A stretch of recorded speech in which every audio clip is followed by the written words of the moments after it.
Last call for citizens' comments. Once again, outside of the door are the forms, must be dropped in the gray box. All right, that closes citizens' comments.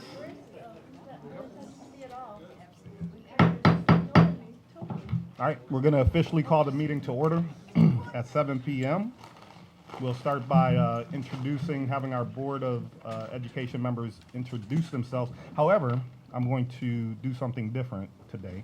Normally, we kind of rush through that process, but I've been having some really good one-on-one conversations with different community members, and part of the feedback, part of what I'm starting to understand is they really don't know who the board is, right?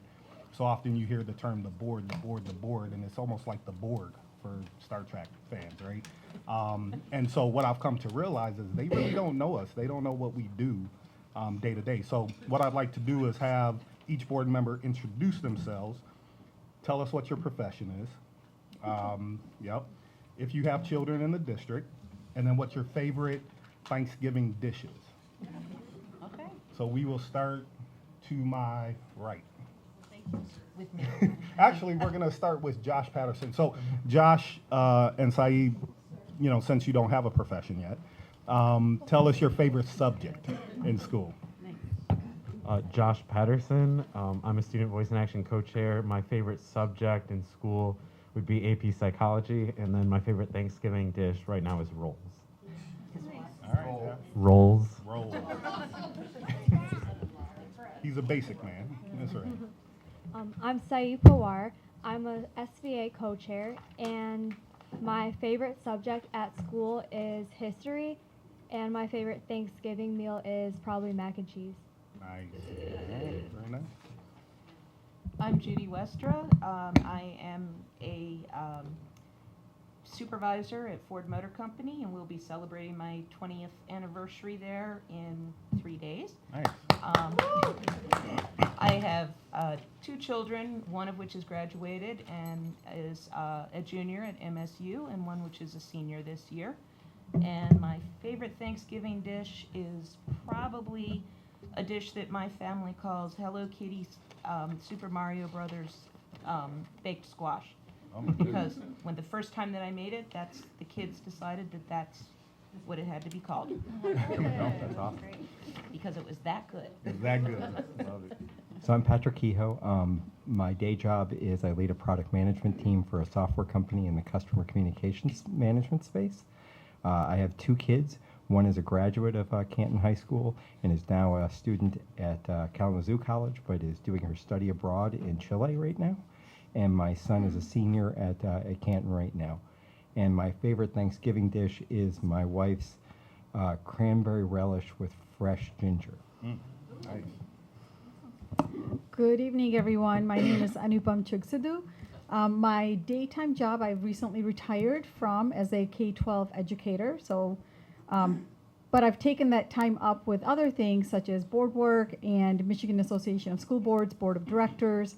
I'm also on the Eastern Michigan University Board of Regents and serve on a few other boards. And I've got one child who is a senior at Canton High School. My favorite Thanksgiving dish is anything with cauliflower. There you go. Nice. So I'm Sean Wilson.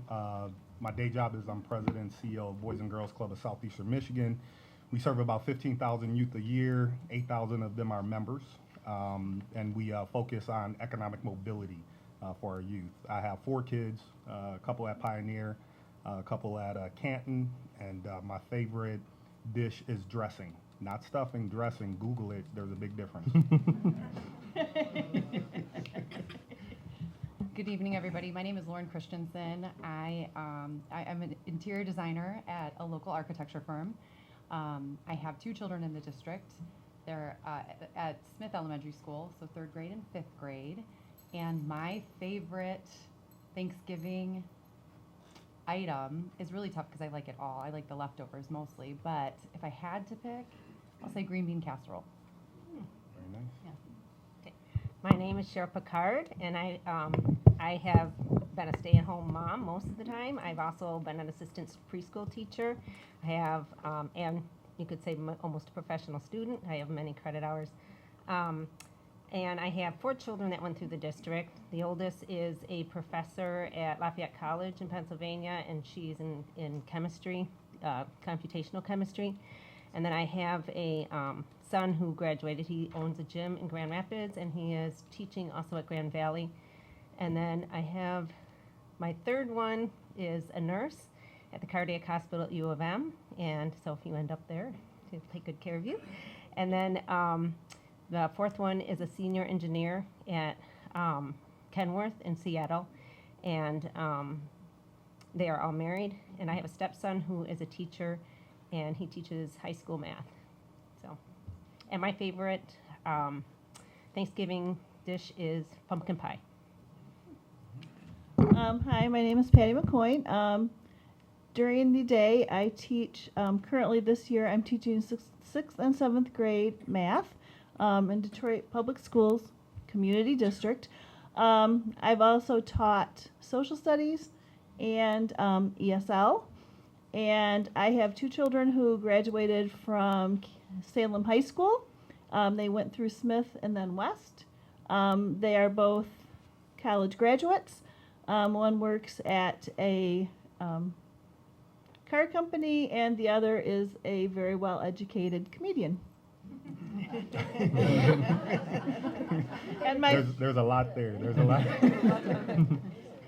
And my favorite is also the dressing, because there is a difference. Absolutely, thank you. And now we're going to turn it over to Dr. Merritt, and just if you can introduce your team and have your team tell us their favorite Thanksgiving dish, that would be amazing. Okay. It says a lot about a person what their favorite dish is. All right. Well, welcome everyone. Glad to see everyone. I missed everyone because I wasn't here at the last meeting. I am Superintendent Monica Merritt. I'd like to introduce, and now Diane will have you tell your own dish. My executive assistant, Diane Robertson. Before turning it over, I agree with the mac and cheese as my own personal favorite for Thanksgiving. What is yours, Diane? The whole room is waiting. With all due respect to President Wilson and Member McQueen, mine is what our family calls stuffing. All right, that's fine. And good evening, everyone. Nick Brandon, Executive Director of Communications and Marketing. And as I say every year, my favorite Thanksgiving dish is sleep. There we go. Good evening, everyone. I'm Kurt Tiskowitz, Assistant Superintendent for Student Services. And being the Polish person I am, I kind of go outside the box, and I will say sauerkraut and kielbasa. Interesting. Hi, I'm Debbie Piaz. I'm the Chief Finance and Operations Officer, and I agree with Member Picard that anything pumpkin is my favorite. I'm Beth Rail, Chief Academic and Innovation Officer, and I'd be heading over to Member Christensen's house for some green bean casserole. Very nice. I'm Shantae Langford, Chief Human Resource Officer, and I don't know that I have a favorite Thanksgiving dish. Come on, play along. Come on. Mac and cheese. There we go. All right. Good evening, everyone. Welcome. Liz Vartanian Gibbs, Assistant Superintendent, Student and Family Engagement, and I like all the desserts. There we go. All right, please stand for the Pledge of Allegiance, led by Saeed. I pledge allegiance to the flag of the United States of America and to the republic for which it stands, one nation, under God, indivisible, with liberty and justice for all. All right, first item is action item 241129, adoption of agenda, approval of consent agenda. We've had a request to remove two of the items. I just need an official request from Member Picard. Yes, I'd like to have removed policy 5223 and policy 8531. All right, so I'd like to move for a motion for approval of the amended agenda with those 2 items, policy number 5223 and policy number 8530 removed. Mr. President, I move that we approve the amended agenda and consent agenda with the removal of policies 5223 and 8531. It's action item 241129. Is there a second? Second. All right, will you walk us through the agenda? Yes, thank you, President Wilson. This evening, our consent agenda consists of human resources transactions. Since our last time together, we have new hires and resignations for your consideration, as well as the approval of minutes. This is our regular meeting on November the 14th, 2023, and we have the final reading of the following policies. Policy 1540, new administrative staff reductions and recalls, and policy 5120, assignment within the district. All right, any further discussions, questions? All in favor say yes. Yes. Any opposed say no. All right, carries 7-0. Just as a reminder to all board members, Member Picard as well, and for the community, because it's so important that the community truly understands how the board works, how we get things done. So we have the different committees, F&O, policy, SPA, student voice in action. The agendas for those committees go out to all board members. So obviously we don't all sit on every committee. So, we get an opportunity to see what's being discussed in each committee. At any point, if there's any questions about any policy, any board member at that point can say, Member McCoyne, who's the head of policy, I recognize that you're taking up policy number 5223. I have some questions on that, right? So at any point, or they can even request a meeting of the whole, meaning the entire board could go to a policy meeting, because we can't legally have more than 3 board members at any function, because that would basically be a board meeting, and the community has to know about that, has to be present. So at any point, board members can request to have a conversation with the chair of the policy committee or the SPA committee to understand what's being discussed, and to answer any questions before it gets to this point, before it gets to the actual agenda.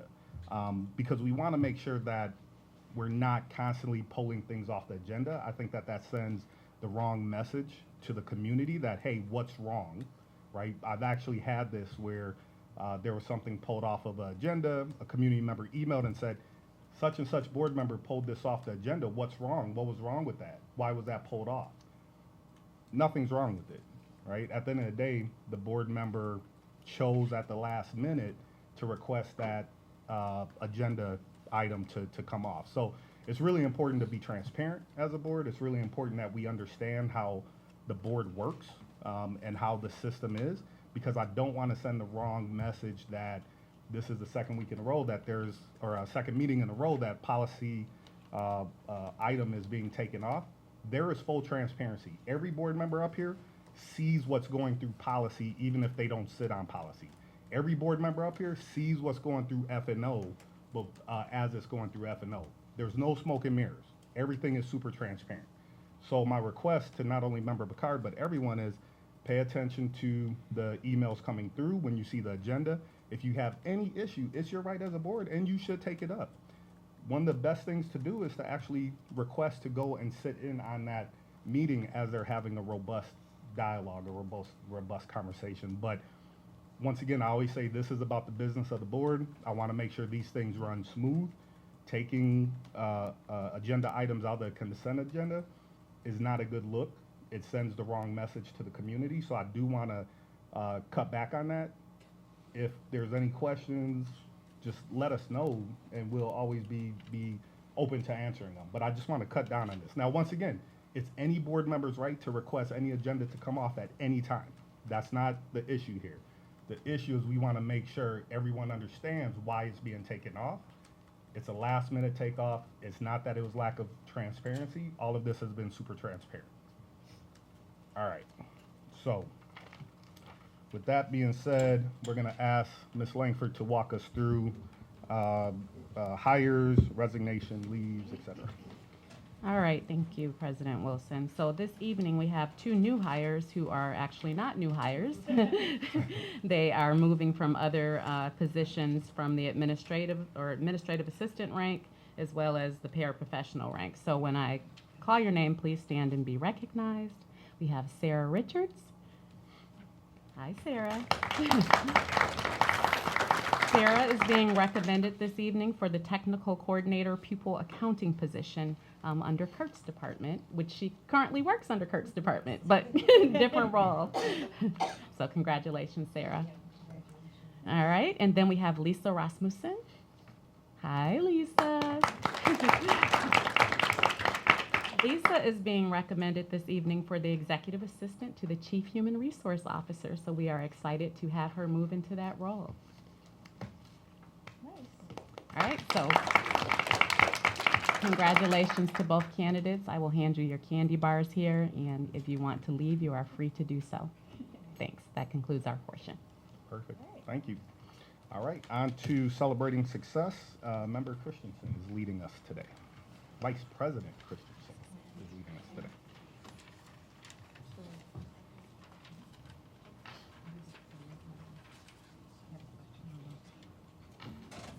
We poll it, then we go back, and then we go to the conversation.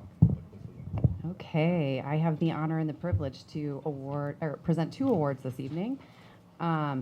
So this evening, the Board of Education will once again celebrate our school community with 2 VIP awards. One of our hardworking and outstanding volunteers for the PSEP choir program, Michael Klozek, as well as our fantastic and kind volunteer at Bird Elementary School, Megan Daniel. First, let's start with Mr. Klozek, who has served as a truly dedicated and amazing advocate for the PCEP choir program for almost a whole decade, all while still working a full-time career. His passion and commitment to the program is truly something to admire. From organizing and taking photos of the community performances to getting permits from the city for equipment, he continues to serve the choir program behind the scenes long after he could have stopped, long since his daughters have graduated from PCEP. He is a wonderful asset to the program, school, and community, and we are so thankful to have his dedication here at P-CCS. At this time, I would like to invite Jennifer Newman, who recognized Michael Klozek for this award, to talk more about his contributions to our community and school district.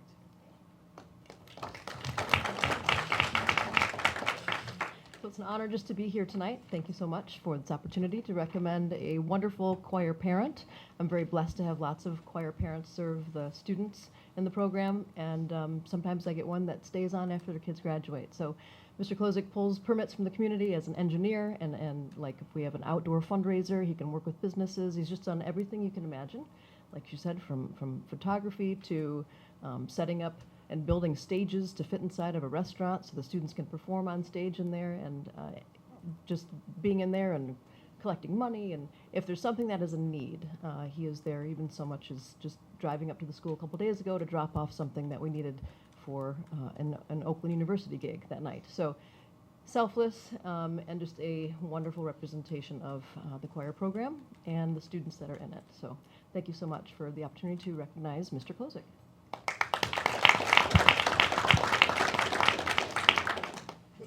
So on behalf of the Board of Education, I present Michael Klozek with the Volunteer in Public Schools Extra Miler Award for consistently going the extra mile to support the students and staff of Plymouth Canton Community Schools. Michael, can you come here and accept your award?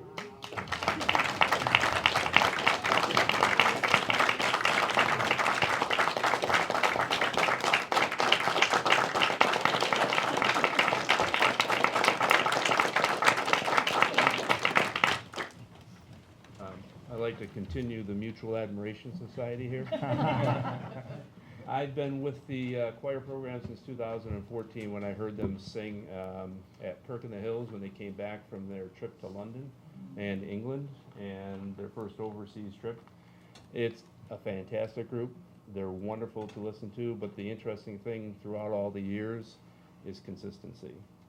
The children are treated amazingly by both Ms. Newman and then her now assistant director or director also, Jonathan Lundberg.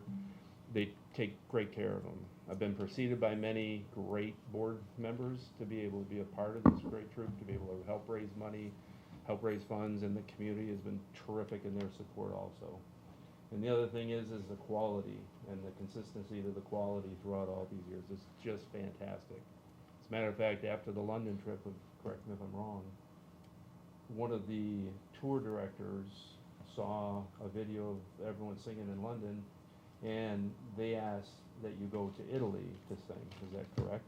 So they were invited to Italy, and they got a chance to sing at St. Peter's and even do an Easter week mass, you know, and it's just amazing what they can do. It's just fantastic. If you ever get a chance to listen to them, whether online or in person, I would recommend that you do it. And thank you very much for the recognition. I really appreciate it. It's a labor of love and a lot of fun.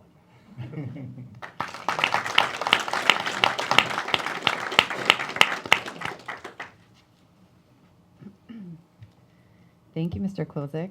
Oh, okay. And our other VIP award tonight goes to the wonderful and dedicated volunteer at Byrd Elementary School, Megan Daniel.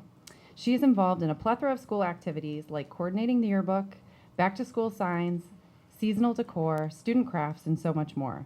Megan consistently and without any complaints gives herself weekly to Byrd Elementary as their biggest cheerleader. She's extremely thoughtful, considerate, and selfless. Megan wants all kids to feel loved and to have fun in the classroom and is kind and positive to all students, staff, and families. At this time, I would like to invite Brittany Colbeck, who recognized Megan Daniel for this award, to talk more about her contributions.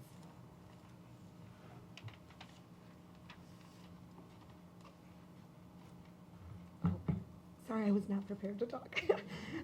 Megan is the most selfless and generous person I've ever had the privilege of meeting. She continuously asks how she can support, and if she sees a need, she just fills it. She puts together the yearbook, memory book, supports Girl Scouts, copies for the school, supports small group learning, and so much more. She helps new students feel welcome and is the biggest cheerleader for socio-emotional learning. She went to P-CCS schools and believes in our mission. She always puts others first and is such an amazing role model for our students and the staff. I am in awe of her generosity, her loving spirit, and truly inspired by her. Thank you for giving so much to our community.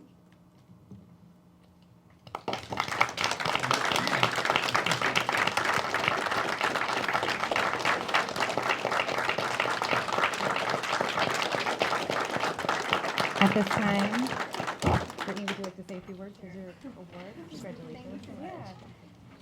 My daughter Brooklyn wants to be on TV. Yes. Okay. So I couldn't do this without the support of our amazing elementary school. We are at Byrd, and we have Mr. Hill, who is the best principal around. We also have amazing teachers, and I would not want to do anything more than help out the classrooms, and I am glad they always let us in with open arms and are so supportive of the families and the kids in the school. So thank you.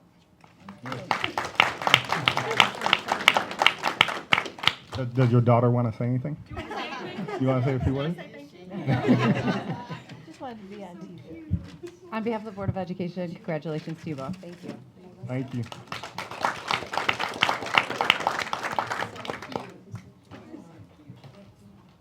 All right, congratulations again. On to board committee reports and action. Just a couple of items for the president's report. Just a reminder, we have a special meeting tomorrow to go over Robert's rules. It's basically a workshop that'll be here tomorrow at 5:30 p.m. sharp. And then also, just personally, as president, I want to provide an invitation to community members to reach out to me via email. I've really been having some good one-on-one conversations with people. And the value that I've found in having these one-on-one conversations is it gets people from behind the screen, behind the keyboard. We're able to sit down face-to-face and have real conversations, often uncomfortable conversations, with opposing views. But I think what I've learned most from it is that if I'm honest, as just a person, when communication comes to me from a point of hostility, disrespect, things of that nature, it's hard for me to hear the message. When I sit down with you face to face, respectfully, I can better understand what your concerns are and take them into consideration. And so I want to extend that opportunity to schedule a one-on-one time to sit down, have a conversation. My only request is that you come at it from a solution-based mindset, right? That's the most important thing. And what we're finding is that we have more in common than we have different. We're finding common ground. And it's really helping me to understand different individuals' point of views, which I think is very beneficial. So that's a standing offer. Emails on the website. Feel free to reach out. All right, on to SPA with Secretary Sadoo. Thank you, President Wilson. We have not met since our last board meeting where we provided an update. Our next meeting is December 11th at 5 p.m. That is a change from our normal routine, so check it out. And we will be here in this room. Thank you. Policy Committee with Member McCoy. Thank you. We actually met tonight, and we had a very productive meeting. We had Ms. Langford made arrangements to have a representative from Neola, Neola is the third party that maintains our policies on the website, and they also provide our updates. So they are kind of keeping track of legislative updates and let us know what we need to change. So a representative came to the meeting to talk about what they do, and it was very interesting.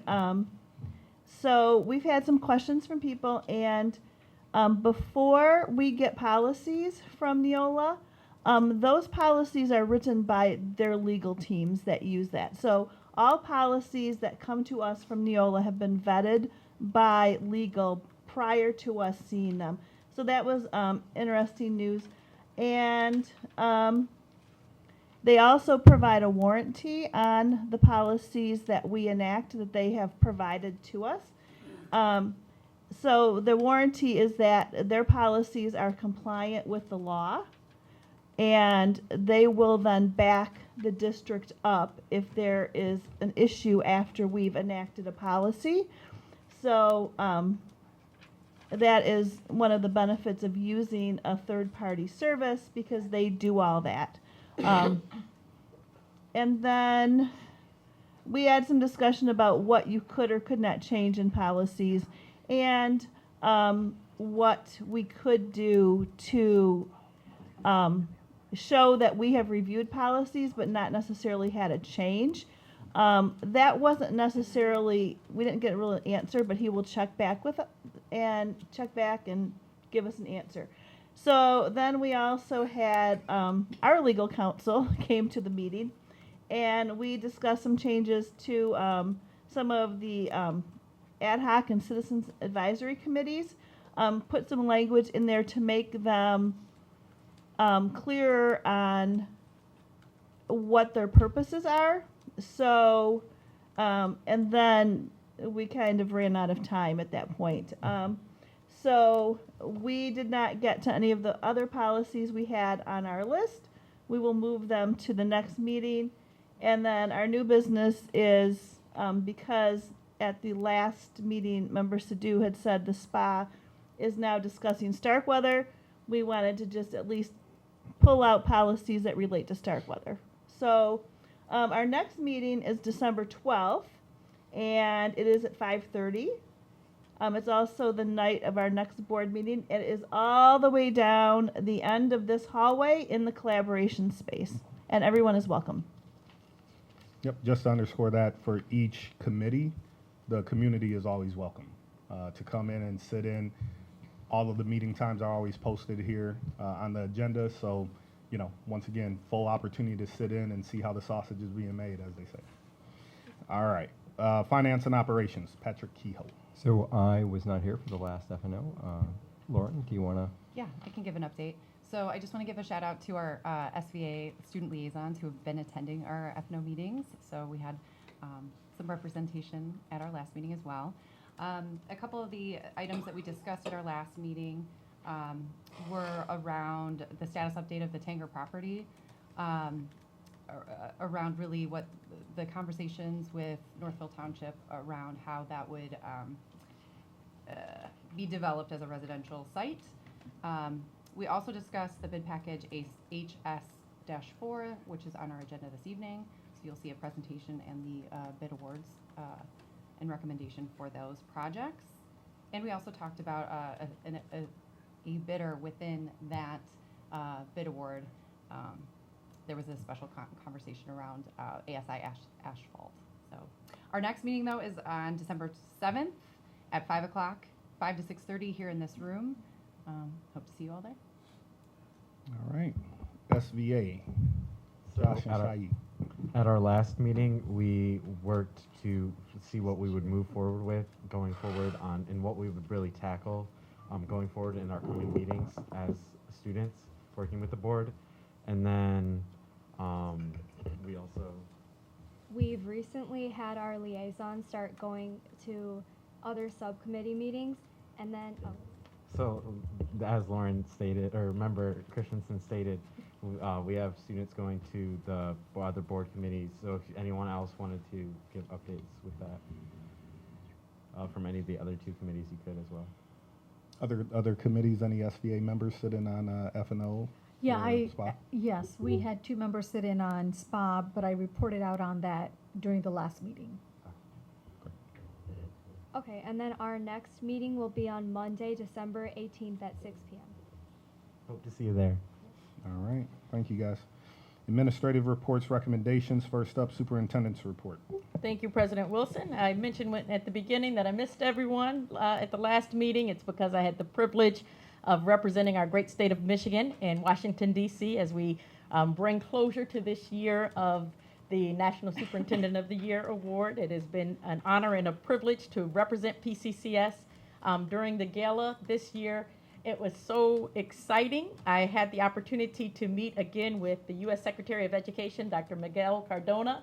And what was so exciting about that time is that he remembered us as a school district. And he says, yeah, Monica Merritt, you're from Plymouth Canton. I talk about your district all of the time and the work that you've done to support students at your high school and across the district, educating the whole child. He said, I actually go around and sometimes I call you Camden, and my staff has to correct me and say that you're from Canton, Michigan, but truly appreciating the work that you're doing and the model that you're serving for others. Again, as we've gone through the pandemic and beyond, creating opportunities and spaces for students to make sure that they are supported and have a sense of belonging in our schools. So that was something that really made me proud. I then was able to hop across town during the same week and celebrate National Blue Ribbon Schools with our principal, Amy Bell from Gallimore, and one of our 5th grade teachers, that's Miss Christy Berry. And when I tell you the excitement in the room at that event, you have to think about this, the National Blue Ribbon Celebration, that's 353 schools out of 98,000 schools across the nation. So that Gallimore being one of 353, and then one out of 11 in the state of Michigan. And this is the 2nd year that Gallimore has received this designation. And what is so exciting, I think it was rewarding as superintendent, is that Gallimore represents every single school district or elementary school in this district. So if you think about our students being educated from K to 2 before going into that program at 3rd grade, it really does set the foundation. While we were there, Principal Bell receives this text message from the designation from the U.S. News and World Report that Gallimore Elementary School is the #1 elementary school in the state of Michigan. So I think we just give that school a round of applause. And so again, having that exciting time to really say, when we look at our dynamic plan and being innovators and leaders in an educational space, having our teachers and our staff and our administrative team that work so hard to provide educational opportunities and academic acceleration, as well as supports for our students, and to have that recognition again as that #1 school, elementary school in the state of Michigan. I think it's something that we should be proud of. So as I'm traveling back, I was really just thinking of this year and all of the amazing accomplishments that we have received from our students as well as our staff. And I want to make sure that we leave no doubt that we still are a viable option and a contender as a space for providing the best, in my opinion. Darren and I moved into this community many years ago and chose Plymouth Canton Schools for our own 2 children because of these accomplishments, because of our staff, because of the environment that is created for students. So I just wanted to reflect on some of those accomplishments this year alone, in this calendar year. 37 PCEP students named semifinalists in the National Merit Scholarship Competition after placing in the top 1% of all scores nationwide on the PSAT exam. That's not by chance. That's by the preparation that goes with the teachers every day in their classrooms. At East Middle School, our math teams had a strong showing at state mathematics competitions, and the chess team won its 2nd consecutive state championship. The Salem's girls basketball team made the MHSAA Final Four. The PCEP culinary team won a national championship. Our high school and elementary school robotics teams earned trips to their respective world championships. That's this year. 88 won the park. Our student-run radio station won its 6th consecutive Michigan Associations of Broadcasters High School Station of the Year award. Our PCEP Wind Ensemble performed at the Michigan Music Conference. PCEP choirs. Ms. Newman, are you still here? She's here for a reason. They joined Eastern Michigan University on a performance tour of Italy. PCEP graduate Juhi Pawar was named one of 13 Michigan semifinalists in the 2023 U.S. Presidential Scholars Program. PCEP student Balaway Ramu received national recognition after the College Board notified him that he was one of just 44 students worldwide to receive a perfect score on the 2023 AP Microeconomic exam. And again, his teacher, Jeff Richards, really pouring into and stretching all of the students, deserves that recognition for that support. When we think about those staff achievements, at Liberty Middle School, English teacher Hawanya Urquhart was recognized for her amazing work with students after being named Michigan Council's Teacher of English Middle English, let me say it again. Teachers of English Middle School English Teachers of the Year. She will receive her award at the MCTE conference in March. Her colleague at Liberty, Daniel Parsons, was one of 19 teachers named to the 23-24 Michigan Teacher Leadership Collaborative. And this is a program that sees educators deepen their knowledge of education policy and equity-focused instructional practices, and they really build their expertise around the state level. When we look at PCEP and the work that our AP teachers are doing, it was recognized by the College Board recently when it named Canton High School to its annual AP Honor Roll. P-CCS added our four-legged staff member this year as a gift from the Kiwanis Club of Colonial Plymouth that funded our purchase. That's Echo, who's, I think most recently, he's going to be pictured on Wayne County's Safety and Security magazine. So he is really making his way around. He's our firearms detection and therapy dog, and our students just absolutely love him. P-CCS social worker Mary Demarest was named MASSW Region A School Social Worker of the Year for her work to improve students' mental health and the quality of life at school. Canton High School and Starkweather School social worker Susan McDaniel was also recognized for MASSW for over 20 years of leadership and service. This is all reminded again since January of 2023. The hard work of our staff and students was backed up by test scores and academic achievement results showing that our district bucked the national trend of COVID-19 learning loss by exceeding Michigan and U.S. achievement rates. Our Director of State and Federal Programs, Ms. Kimberly May, was named one of Michigan's 2023 National Association of Federal Education Program Administrators State Leadership Award winners. We had an amazing community engagement at our second annual Mental Health and Wellness Fair in April. We are the only mental health and awareness fair for K-12 education in our state, as well as the 2023 Back to School Bash this past August. Field, Pioneer, and West received exemplary endorsements for their school libraries this year. And most recently, P-CCS is now a Michigan Heart Safe school, highlighting our commitment to health and safety of our students, staff, and families. I definitely want to give a shout out to our amazing and dedicated nursing staff and the support of our community. We are prepared for cardiac emergencies with CPR and our AED training throughout our schools and our programs. I want to congratulate our nurse manager also, Ms. Patrice Williams, and her amazing team again. They were honored at this ceremony in East Lansing earlier this month.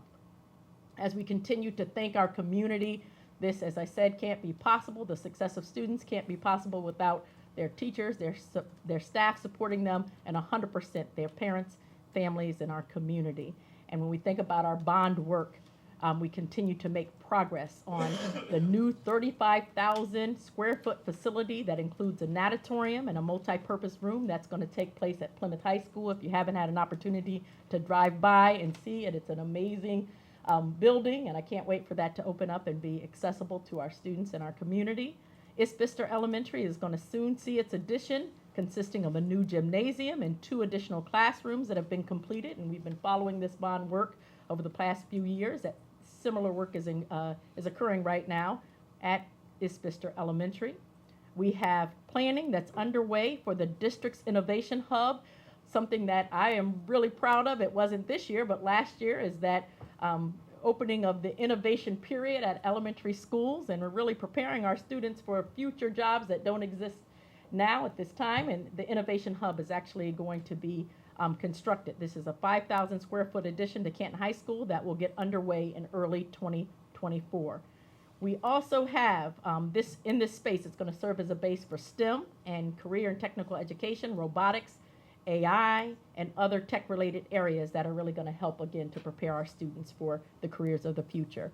Other bond projects this summer include new additions, parking lot renovations, mechanical upgrades at Starkweather Academy, Pioneer Middle School, Miller Elementary School, and Byrd Elementary. So there, again, it's so many, I can go on and on and on, but I just think at this time of the year, when it's time to give thanks and we're really reflecting on the year behind us and preparing for that year ahead, I am really proud to lead this district, to serve as an advocate for our young people, really as we advocate for public education that is under attack at many times throughout daily, and we're really proud of the accomplishments that our students are making and achieving, being able to advocate on their behalf and get funding so that we can continue to provide opportunities for their success.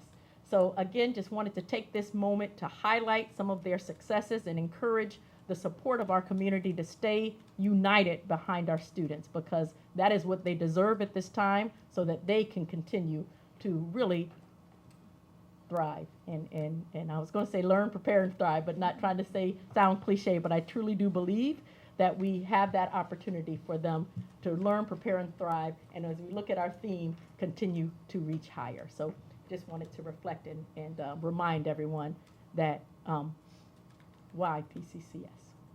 That's a hell of a year. Let's give it a hand.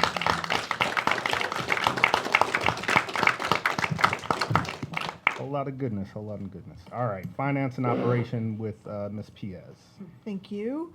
This evening we have Brian Guessman from McCarthy Smith and Derek Dinkley from TMP Architecture to provide a brief presentation on the approval of resolution for award bid pack HS4 PSEP 1 Canton High School addition, renovation, and new stadium first reading. Thank you very much. As mentioned, I'm Brian Guessman with McCarthy and Smith. We also have Joe Ross here with McCarthy and Smith, in addition to Derek Dinkley with TMP Architecture. As Member Christensen had alluded, we're here to present HS4/PSEP 1, which is going to include additions to Canton Phase 3, North Building. Depending on the year you got here, you may call that building something different, as well as the new stadium in that same neck of the woods. Derek, we'll turn it over to you to kind of explain what the lay of the land would look like, and then I will present the bids as we receive them afterwards. Yeah, thank you.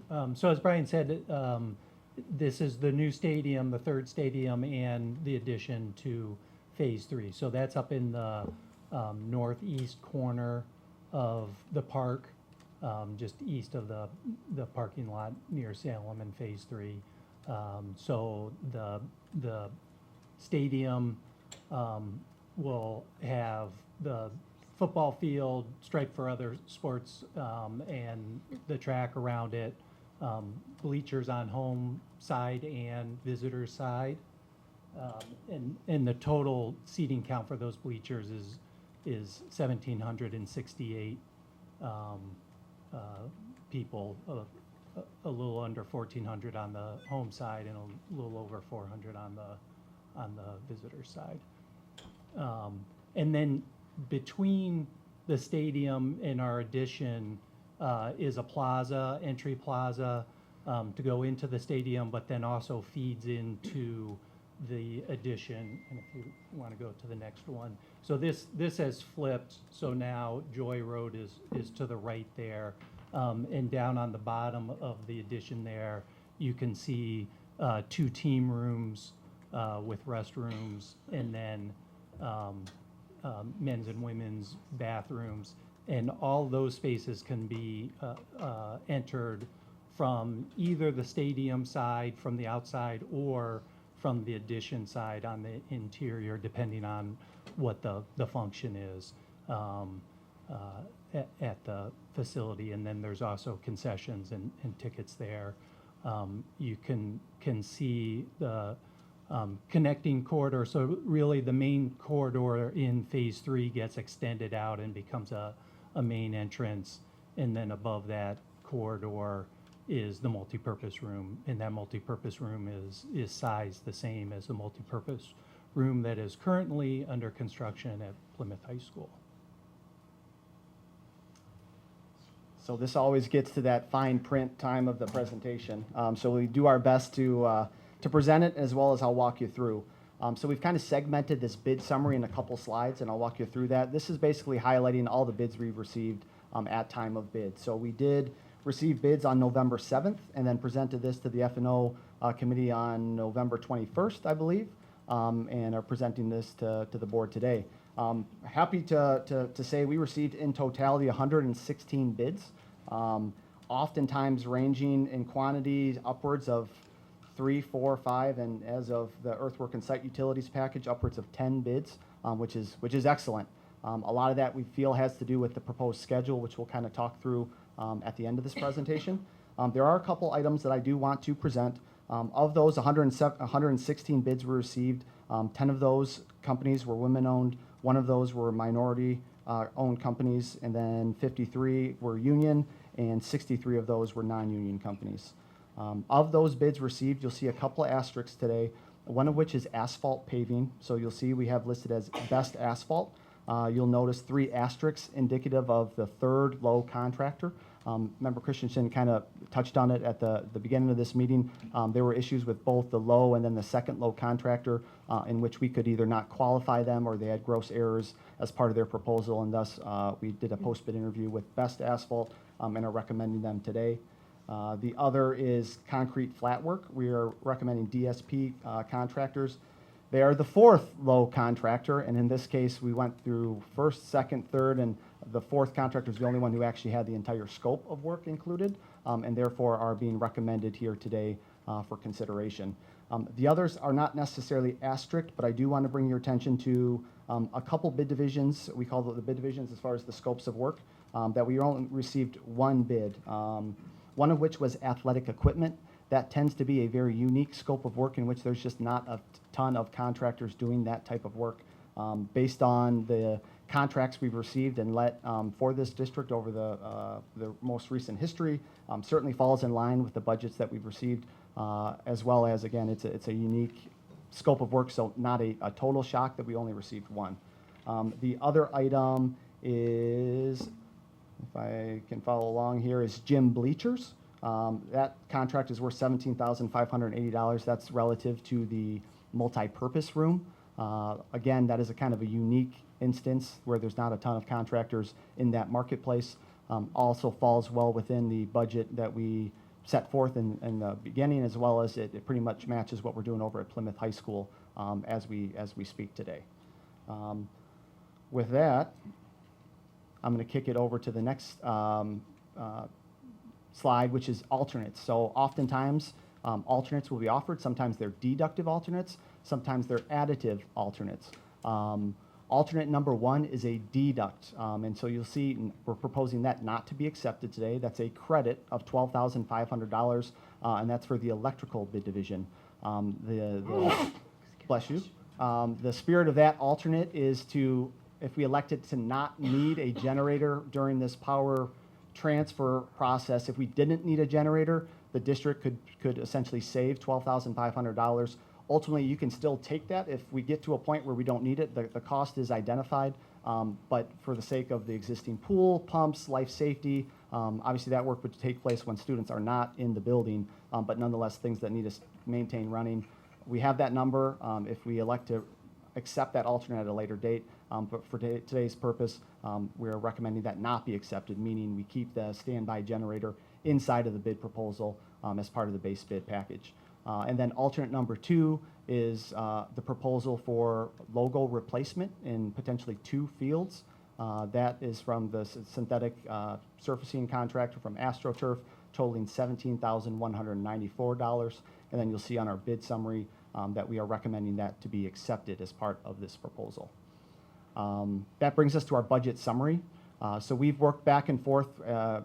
Dr. Merritt has kind of touched base on the Innovation Hub and the robotics, which we'll talk about kind of in the future. But we had to kind of reconcile our budget specific to this project. So our construction budget for this project is $13,450,000.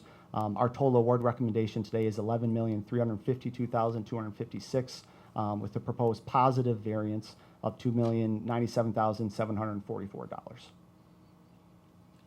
I touched on schedule because it's all great news. The feedback that we got, part of that is this proposed schedule. So January 2024 is not that far away, but that was a lot of the interest that we received is the opportunity to work through the winter.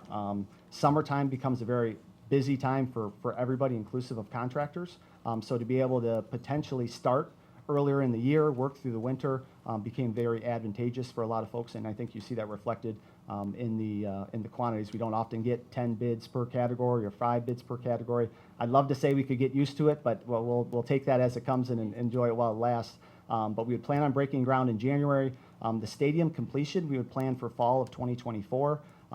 The addition is running in tandem. We're trying to shave off as many days as we can, but as of right now, we're projecting that to be October of 2024, so both in that fall range, but to kind of have those somewhat open in tandem. But with that, that's the schedule that we've got, and I'd be happy to open it up to any questions that you might have. Perfect. Well, thank you for that. Definitely smart on the scheduling to increase the number of bids. No questions for me, just a request. If I know a couple years ago we identified that we were not tracking, we had no system in place to track women and minority-owned businesses. Would just love to see an update. And I'm looking at F&O because I'm assuming it will come out of F&O. But just an update. How are we doing? You know, how many women and minority-owned businesses are now applying? How many have actually been awarded jobs? Sure. Just a checkpoint on how we're doing with that.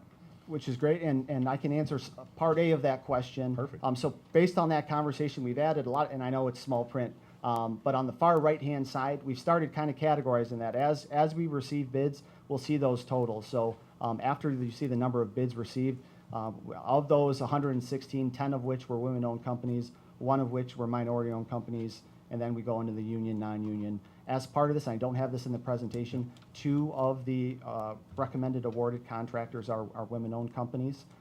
We also reach out through the Michigan Minority Contractors Association of Michigan to try and encourage. There is a lot of work out on the street, so we're certainly one of many, but the more bids, the better, certainly.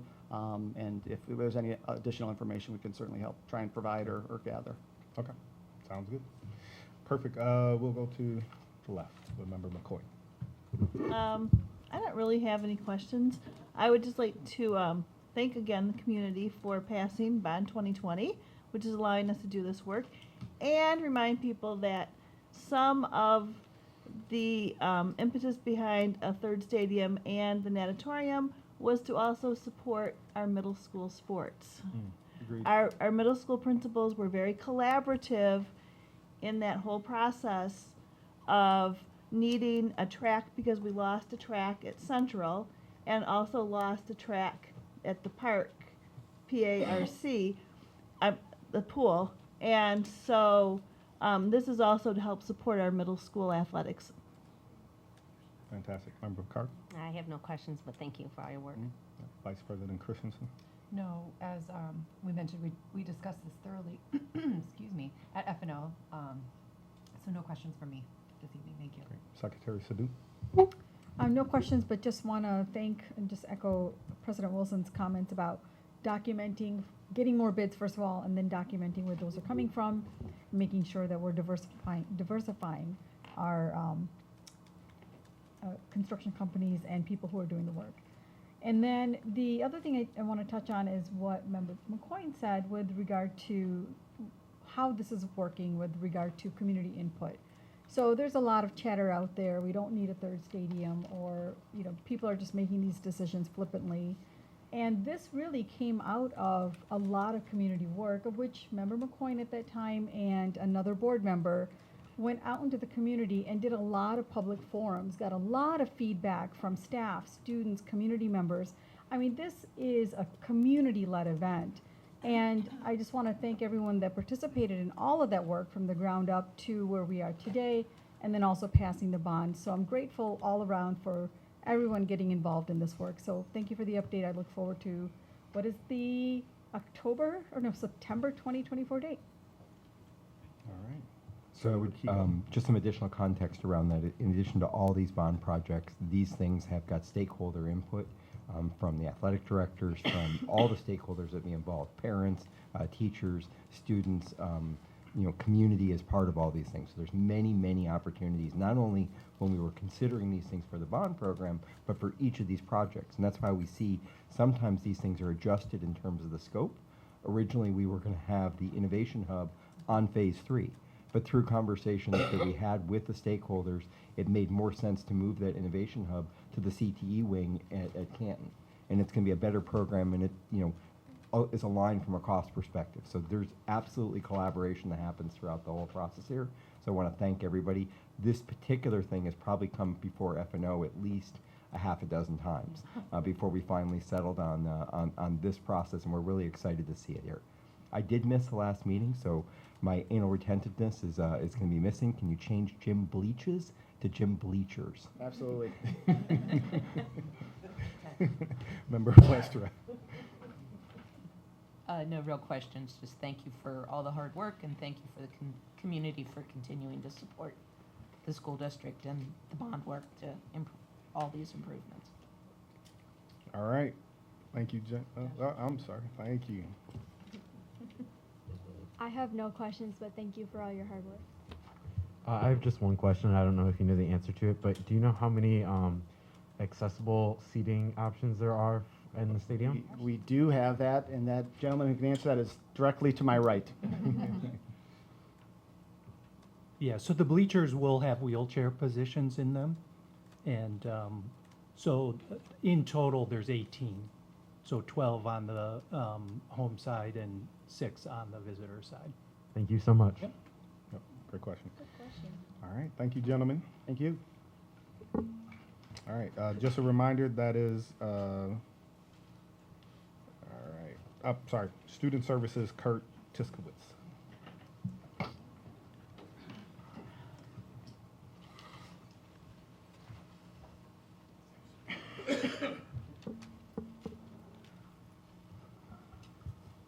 Good evening. Tonight, Dr. Vartanian Gibbs and I will be providing an overview of the 31AA grant. The state of Michigan has allocated $310 million from the State School Aid Fund and $18 million from the general fund for the 23-24 school year. Specifically, their aim is to improve student mental health and safety in our schools. We will take this money and build on the work that we did last year with our 97C funds and our 31AA funds, which also supported mental health and wellness and safety and security. Last year, we received approximately $3.6 million. With this money, my clicker here, the allowable expenditures for this grant money would allow us to hire support staff, purchase mental health screening tools, provide consultation with complex medical health needs, coordination with law enforcement, training for threat assessments, response and crisis communication, safety infrastructure and firearm detection software, age-appropriate training for responsible gun ownership, school resource officers, and student safety management systems. All of this money that we will receive must be spent down by September 30th of 2025. The amount of money that we're going to be provided will be given to districts that apply for this grant. If there's additional funds beyond the base amount, we'll be able to apply for or ask for more. So it's very encouraging that this money's coming forward, and we'll plan on doing some great things with that. With that, I'll turn it over to Liz. Great, thank you. So the programming and resources for this grant are aligned to the strategic goals of the dynamic plan. The 31AA state grant can provide up to $220 per student to be used on safety and security, as well as supporting the mental health and wellness of our students. The grant has a broad range of allowable expenditures, such as hiring mental health support staff, implementing screening tools, and enhancing safety infrastructure. The goals of this grant for our school district are as follows: implement additional wellness and mental health initiatives, continuing offering Uliant Student Life Advisor Program, enhance safety and security in the areas of programs and physical infrastructure, and add safety and security resources to improve the operational efficiencies and the continuity of operations. Thank you, Liz. Okay, my Vanna. This logic model that we have provided gives you a summary of our intended use of the allocated funding and highlights the resources, activities, outputs, and goals that will be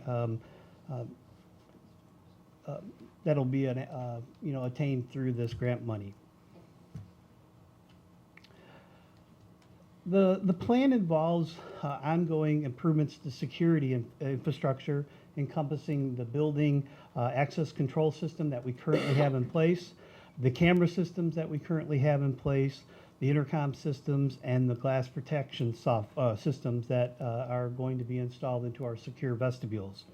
Additionally, mobile weapon detection systems will be introduced for deployment for large events that happen in our schools and with primarily extracurricular activities. This technology uses advanced sensor technology and artificial intelligence to distinguish between weapons and everyday items. So it's some high-tech technology that we are going to be implementing. Further enhancements will target the district interoperable communication systems, and it will also, to support these efforts, an additional security technology coordinator will be hired to aid in the implementation and upkeep of our security systems within the district. So some of the highlights of this grant, which are going to support the mental health and wellness of our students, are short-term counseling, goal-setting meetings, and crisis intervention through the Uliance program, a community-based nursing program which will provide the school community with training in first aid, CPR, and vision and dental support. Schools will have an opportunity to implement family academies and family programming to support students and student engagement. We will have professional development for staff, purchase additional AEDs, and grief services will be provided from New Hope when needed for our students. We wanted to share with you our ideas for the 31AA grant, and we would like at this time to answer any questions, if there's any comments or any feedback from the Board of Education members. Yeah. Thank you for the presentation. Two quick questions or requests. One, it would be great to get an outline of the current status of mental health and wellness in our student population. What's the research? I know that there's a lot of data coming out to really show where our students are and what the need is, especially coming out of COVID, and then just everything else going on in the world. And so would love some data on, like, here's the problem. Then you just presented the solution. Mm-hmm. And then my question is, can we strengthen some of the outcomes as far as how many youth will be served, how many students are going to be served across the board, even if it's projections, because we understand that, it's still, but just to get a sense of how many students how much is the grant? I'm sorry, 3 points. So it's $220 per student, which is going to be about $4 million. About $4 million. So how many students are going to be served, the impact on them? Sure. So really just a bracket. Here's the problem. You present an amazing solution. And then what are some of the additional outcomes that we can expect as far as the student population served? Okay. Yeah, I'll be happy to provide that. Yeah, and it can come in board notes. Yes. It doesn't have to come back before the board. All right. Member Christensen? Yeah. Vice President Christensen? Thank you. So I do have a couple questions. Just around the 31AA funding, I know you mentioned we received funding last year, so I assume that this $220 per student, I know has to be spent by, was it September of 2025? Can you tell me the history of this fund? Was it just last year and this year? So last year, if you recall, they separated mental health and safety and security, and Yeah. we had $108 per student. And really gave some flexibility to districts on how to utilize that to support the mental health and safety of students. And then this year, so we were able, kind of looked at saying, what are some one-time things that you can buy versus positions? And with any positions that we had, we needed to make sure that we hired based on being 1 year only, because this is grant funded money. So then as legislation, they really talked about some of the constraints that school districts experience by saying you have to use this amount for this. So they decided this year to combine the two. And last year it was just received as a part of our state aid payment. And this year the decision was to have school districts apply, so that it's just not everyone in the state getting this amount per student, but saying, do you have a plan? And I know Director Meyer came and presented really our 5-year plan for safety and security. Same thing in terms of our family and student engagement. So that was one of the opportunities we had to go to Lansing and really advocate to the legislators to talk about some local control over how we utilize the funds. And so in this package, it came to have those grants combined into one. It would equal approximately $220, $202 or $220? $220 per student. However, every district may not apply for that. So if all districts don't apply, they will have additional money that could then be allocated to those districts that have applied. So for us, for example, even though we would budget for the $4 million, we've actually, you've seen that 5-year plan, that would be much more than $4 million, and we would welcome any amount of money. Each of the positions that they were talking about, we still, however, would have to think about this as being a one-time investment. So we're really saying, how do we surge supports for students during this time period, with the understanding that it might be something that doesn't continue outside of that year. It has to be spent from 2025. There's strong indication in terms of our current legislation for the support of educating that whole child in safety and security, and so indications that they would like to continue. We don't know what that would look like, so we really just have to prepare year for year. Okay, thank you for that. Additionally, I know there was some conversation or in the presentation around infrastructure, like security infrastructure. Obviously, we've talked a lot about our 2020 bond. I'm assuming some of those security costs are baked into some of our bond projects, but this is other items that couldn't be covered by our bond. Is that correct? Correct. Yes. Correct. A lot of them come from the SEC report that was done, the audit that was Yes. done. Yes. Okay. And then I have a few more questions, but I'll just make this my last one. Where can students and families find a lot of this information about, these resources that we're providing to them? Vice President Christensen, can you repeat your question and talk into your mic, please? We're having a hard time picking Yes. up the audio. Thank you. So sorry. Okay. Yeah. Move it around the side of your computer. Yeah, my laptop is blocking it. Okay. And just Bear a with friendly me. reminder for all board members to please speak directly into your mics. Can you hear me better now? Okay, good. Sorry about that. I'm just wondering about accessibility to these resources once we have them up and running for our students and families. Where can they go to find them? So all the resources for the Student and Family Engagement Department are shared in a monthly newsletter that is emailed to every parent in our district, guardian, caregiver, and we also share that with all of our staff members. So that is how all the initiatives and the resources and support are shared from Student and Family Engagement. Great. Also for safety and security, that was in response to our community, we built out a website to really house all of these investments that we're doing over time, and really some best practices from there as well. Great, thank you. I'm in next, okay, all right. I didn't realize this moved so far. I had a question on the mental health and how that is processed, because I think I asked this before, and is there parental consent for that, and how that works? For as the far as- Alliance program?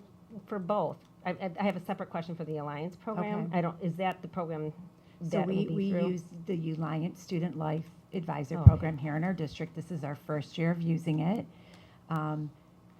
When a family calls that phone number because they want short-term counseling or they want to have some support with developing and implementing goals for their students, it's parent permission for students under the age of 14. That is state law. So the parents sign a consent form and they're part of the whole intake process.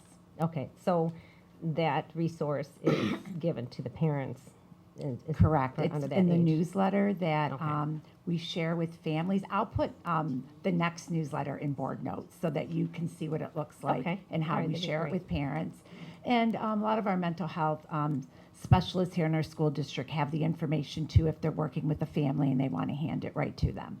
Okay, so if they're over 14, is that sent separately then to the 14-year-olds and over? I do That not communicate information. separately with 14-year-olds and older, but it's a state law that if you are 16 years old, you can call this phone number, you can call and get mental health support if you need it and want it. Okay, and how do they know, because the law also states for minors that they're supposed to, that any kind of psychological help or whatever is supposed to also support them in the values of the family. So how would they know what the values of the family are if the students reach out without parents knowing the values? So I will provide that you an makes answer in board notes regarding your question on Okay. that topic, All right. okay? Thank Yep. you.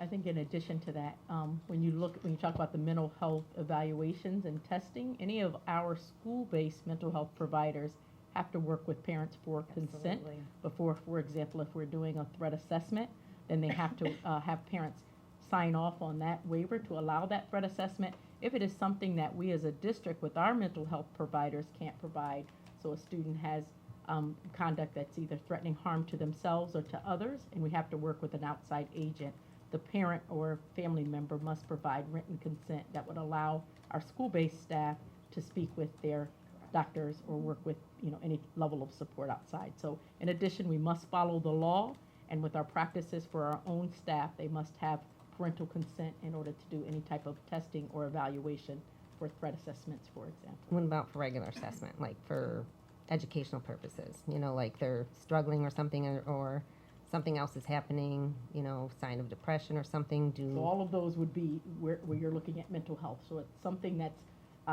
if we're looking at our psychologist, Mhm. something that's doing an evaluation to say that there's something going on that the student is expressing or their actions are showing some type of a threat, then they have to work with the parent first to have that written waiver for us to conduct that assessment. And again, if it's something that we are not able to do, if a student is threatening harm, then we reach out to the parent. It might be a situation where 911 is called and they're asked to transport the student directly to the hospital, and then we have to have the parental release in order to get that information back. So if we have to have a safety plan that helps to support the student in school, we work in consultation with their family providers through that parent, given that release of information. And does that go along then with also for like educational purposes, their study habits and stuff? Sometimes they're evaluated. I don't know if they are. I assume they're evaluated So sometimes by psychological. if you're meaning like for academic support through academics, an that's- IEP, yes. then a family member would be a part of that IEP Okay. team. So you'd have to we wouldn't just evaluate students on their own. Okay. So if there is a request, the request would come from the family member to Mhm. say, I'd like for my child to be evaluated. And then that process allows for parents and families to be a part of that IEP team with our school psychologist, our administrator, and then talk through those next steps Okay. and sign off on that process of testing. Okay, thank you. Member McCoy? So we get the student and family engagement newsletters. Is that the same one that is sent to families that you The send one to I staff? provided the Board of Education is the same one that I Okay. send to families. The staff Okay. one's slightly different. Okay. I think but Board of Education gets staff as well Yeah. because all staff goes to. they Oh, go Yeah, to staff. yeah, we get all Correct. staff also. So you get 2 a month. We- If you have a student in the district. They're Yeah, both I don't very have it, yeah. engaging. Thank you. Thank you, though, for this presentation. It was fascinating. Thank you for all your work. I think this is a department that we have sorely needed for a long time, and I'm glad to see us providing more services for our families. So no questions, but I do have one piece of feedback regarding the AEDs. I'm glad to see that they're getting implemented because I know someone has come to one of the board meetings and commented that we don't have enough for sports activities and other activities, so that's a good thing. Thank you. All of my questions are answered. Thank you. I was a little bit confused about the community-based nursing programs. Oh, Is that, it wasn't clear to me, is that training people in the district as nurses, or is that engaging like a dental health clinic or? So how that works when you do community school-based nursing is an example would be that we would have a mobile dentist, and we would bring that either into a neighborhood or we would bring it to a school, and parents make a decision if they would like to have dental services provided for their children, because not all children have dental insurance, therefore they cannot have their teeth checked. So that is what community-based nursing is. We might go into a subdivision or a clubhouse of our school and do some first aid training and some CPR training. So it's all about providing those services within your school community. I've got it, okay, that makes sense. And then as far as the funding goes, I'm not sure if this is a question, who this is a question for. So if we're getting $220 per student for the next year and a half, how does that free up funding that would have been used for some of these programs, you know, if we didn't have this funding? So if or you does think- it, or is this just It one does pop? to a degree. So we've taken staffing, if you recall, there are certain requirements. So before with 97A or 31AA, there are certain requirements. So you could put like healthcare techs in the grant. You could put counselors in the grant. So we could move those out of the general fund and pay for those with grant funds for a particular time, because you never want to leave grant money on the table. And some of the positions, as we said, you don't want to hire a lot of positions that would have a legacy cost or pull people out of a job to say, hey, you're only here for a year. So we did utilize the opportunity to move some of our positions that qualified into the grant fund with always, that's why we continue to talk about that cliff, because when the grant fund is over, we're not going to do away with our middle school counselors. They will come back Yeah. into the general fund. So we always have to keep our eye when we're looking at our fund balance, recognizing, you know, each year, and you can't plan for beyond a year because there's no guarantee. So even though we have the, I'll say, promise from our current legislation to continue to fund these as priorities and move towards the research collaborative with this weighted formula, we can only say what is guaranteed is what's going to happen year over year. So we will have a time when positions that were in our general fund originally that qualified would need to come back in, and then that's where transformation will come to the point of our Office of Student and Family Engagement. Many of those positions have been funded through grants, knowing that they're going to be one-time positions.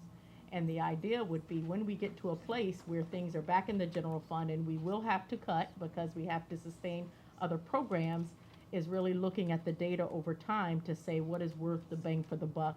And if we want to keep some of these, then what are other things that need to go? So that's kind of the Okay. decision. Thank you, and that's exactly why I was asking, Yes. is thinking about that cliff that we're all Always facing. keep your eye on that cliff. Yes. And then one more question. On the mobile weapon detection systems, when you say that, I think of this truck, you know, sort of a Scooby-Doo truck driving down the street, and I'm sure it's not that.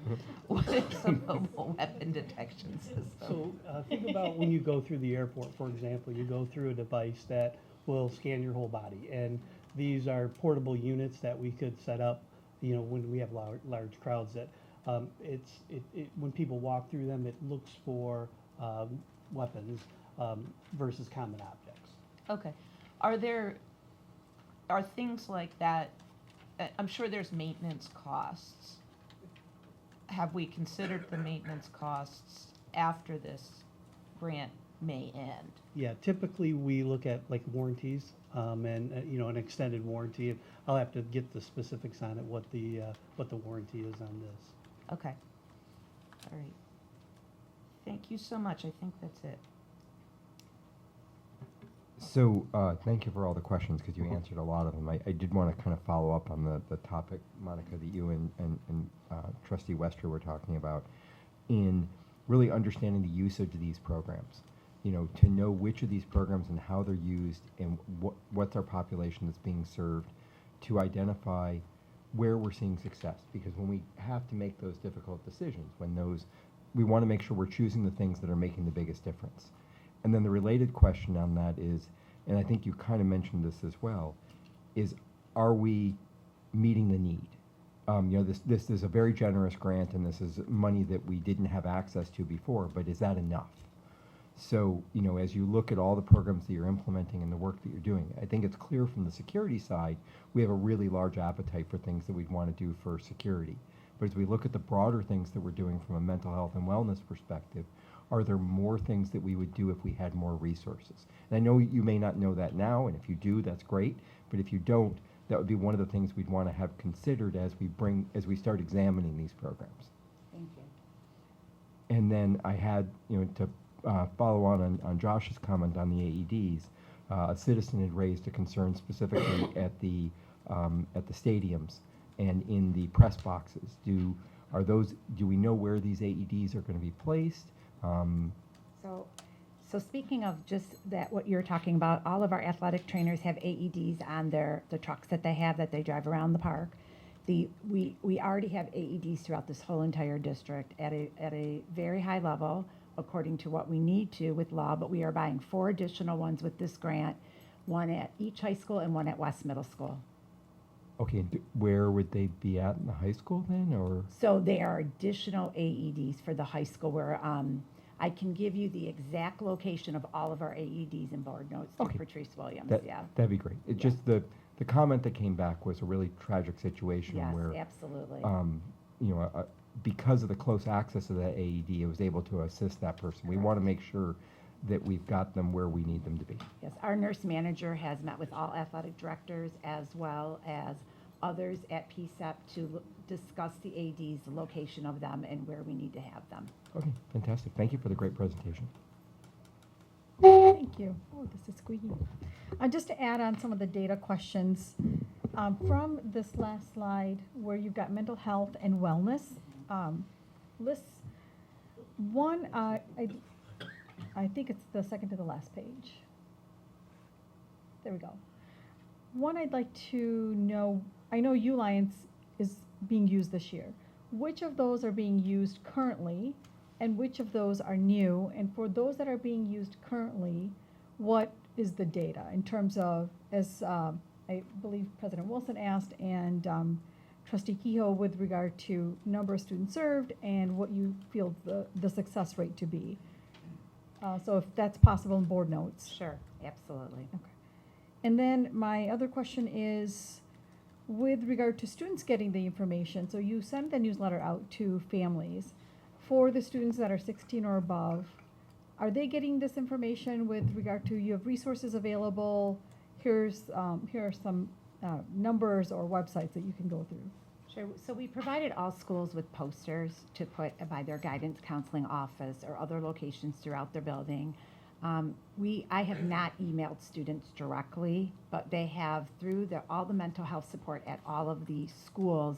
All of those leaders have the information to provide the students, plus there's posters and other materials for the students. Okay. So I worry about the kids who don't seek help with someone, but it's presented to them. They may, and to know that there are many students out there that are struggling, and they may be afraid to talk to an adult about it for whatever reason, and to have that support if it is available to them. However we can make that easy would be great. Thank you. Thank you for all that you do.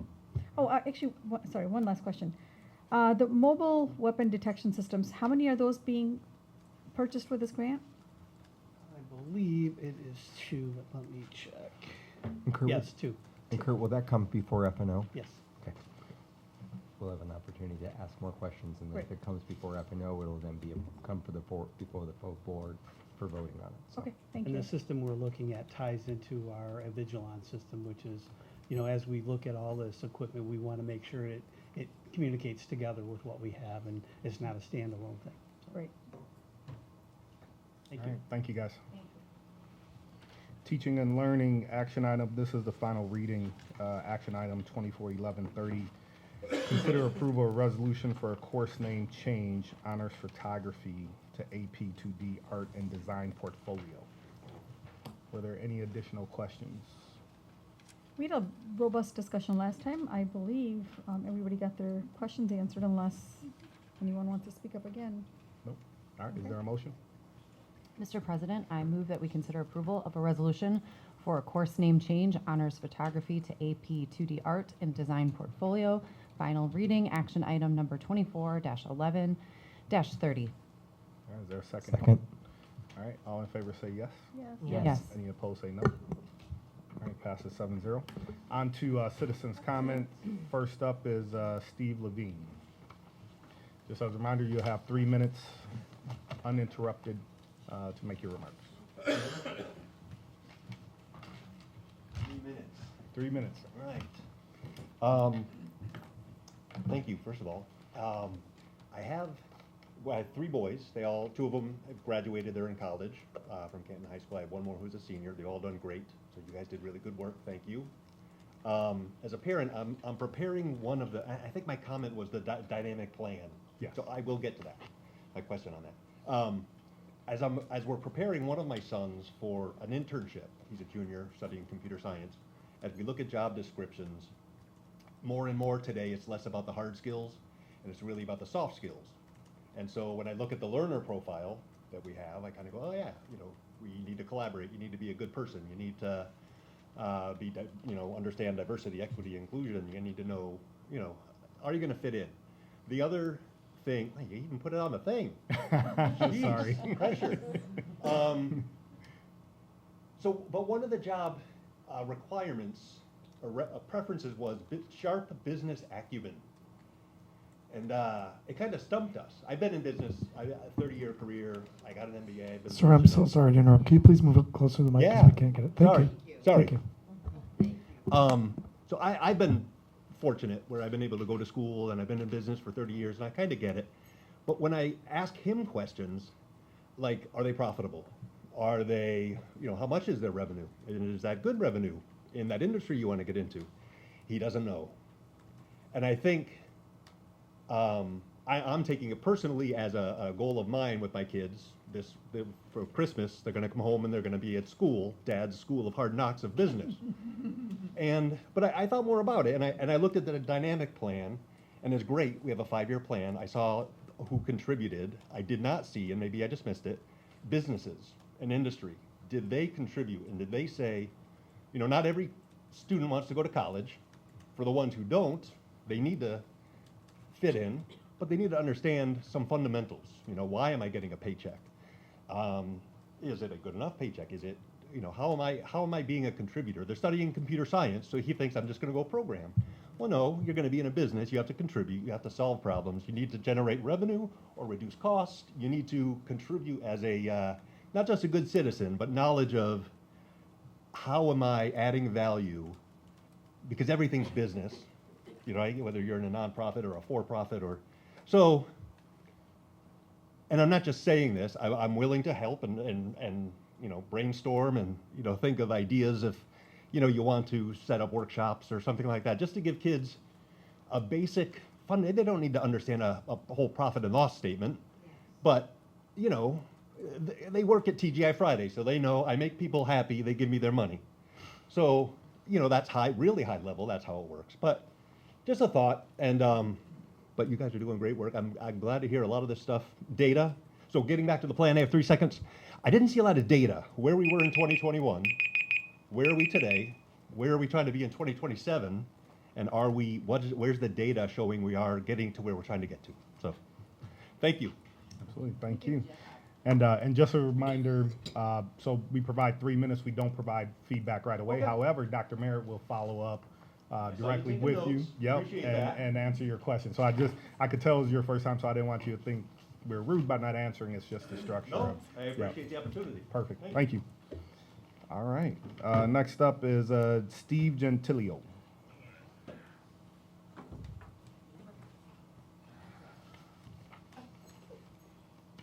Good evening. You have some important decisions before you tonight regarding the Canton Chiefs. Just wanted to share with you some information regarding the proposed name change to Cobras. Excuse me. The proposed name change to Cobras for Canton High School. While this information may be vulgar, I feel you need to know about it. In today's society, trying to have kids have a positive influence, I feel adopting the name of Cobras would do just the opposite. Although it is from the Urban Dictionary, these are phrases and terms used when referring to cobras. excuse me, got a little cold. These are just a few of the examples I found and felt comfortable sharing with you. If I can find it, just imagine what our kids are finding. Cobra. Someone, normally a boy, who flirts intensively with the opposite sex by acting like a prick and follows them around everywhere. He's such a cobra. I feel sorry for that girl, and she just can't escape. That cobra is at it again. Cobra, a swift, unexpected hit to a person's genital at any given time with your hand. When performing a cobra, you yell out, "Cobra," then go for the hit. While having a conversation about your weekend with your friends, in the middle of a sentence, yell "Cobra," then hit your friend and continue on with your previous topic. A male cougar, if you will, one who preys upon a much younger person of sexual interest. Before you know it, that silly cobra is going to be buying you a margarita. Cobra, a slang term referring to a man's penis. Cobra refers to marijuana that's smoked in Alaska. The term started as an inside joke, but now widely used as a reference to really, really good weed. You got that cobra, man? These are all terms that these kids are going to be justified, or going to be called those. Cobra has we shouldn't be the Cobras. I get it, you're going to change the Chiefs. It shouldn't be Cobras. There's other options available. It shouldn't be Cobras. And to Board Member Picard, thank you for standing up and having the items pulled out of consent agenda. That's the only way things get found, and it's very transparent to pull things out of consent agenda. Thank you. All right, Jennifer Voss.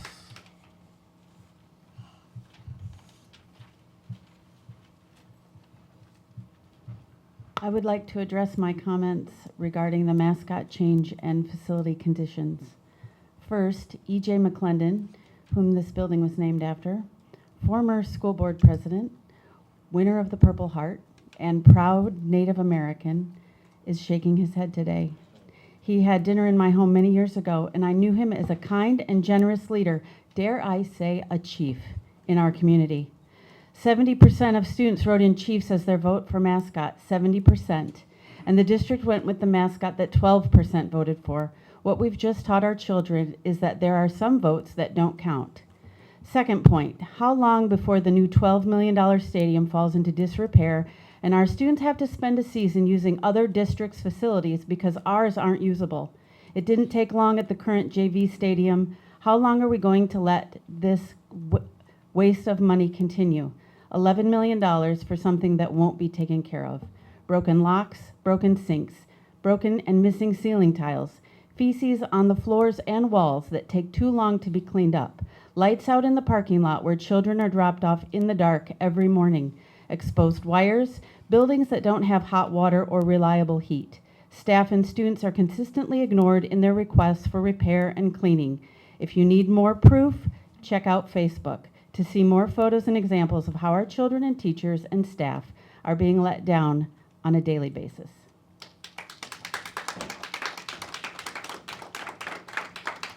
All right. Thank you all. All right, on to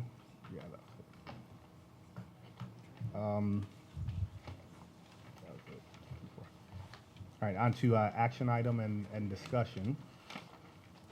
First up is. Excuse me? Did I miss you? Yeah. Jennifer, Phil, Steve.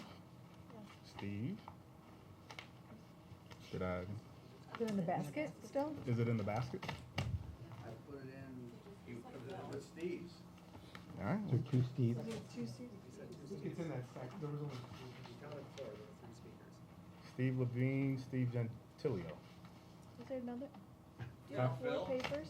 I have 4 pages. There's We 4 had speakers. 3 people. 3 people. All right, come on down. I don't know what's going on with this. We only had 3 speakers. We only had 3. Dynamic plan. Okay. First of all, we talk about policies. We hear you guys talk about policies all the time. But why does the Board of Education bother to write policies? One might think that those policies would be across-the-board rules that all administrators, especially principals of the 3 high schools, should follow. Seems logical, but apparently that isn't the reality. According to School Board President Sean Wilson, and I quote, "Student walkouts are against school district policy, which is set by the Board of Education." Further, he states, "The Board of Education did not sponsor, organize, and/or condone the student-led walkout in any way, shape, or form." So he carefully walked around the issue in a typical CYA fashion by singling out the school board as knowing nothing. The fact is that starting on October 19 and continuing up to the walkout, there are emails making very clear that the principals of all 3 high schools met with and planned the details of the walkout, including the time and place, and the fact that once the participants leave school, they would not be allowed back in, although it would be revealed later that in fact they were allowed back in, against policy. There are dozens of emails that clearly indicate that the 3 principals were deeply involved in planning of these, and these emails have just been released and been brought to our attention thanks to a FOIA request submitted by Robert McCurdy.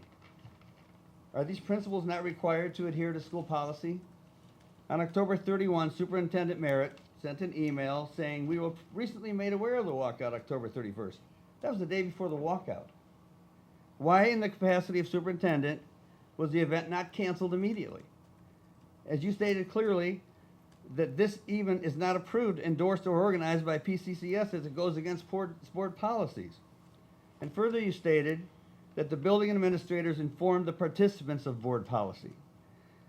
So Superintendent Merritt and Sean Wilson, you were both fully aware of the demonstration, and yet you both failed to stop it despite the fact that it went against school policy.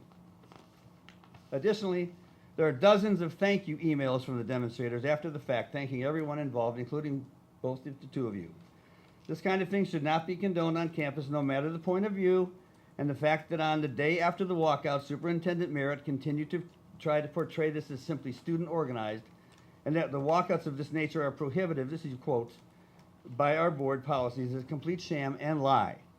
I personally made a comment about the walkout on the Plymouth Canton Schools Facebook page, which led to one of the demonstrators tracking down my home and sending me an extra large pizza to my home. And he ordered it as though it was in the name of Allah. Now, that's an innocent enough prank as it turned out. But what if the person who pulled it had worse intent and maybe threatened my family? Why does the Board of Education do it? I just don't understand. Thank you.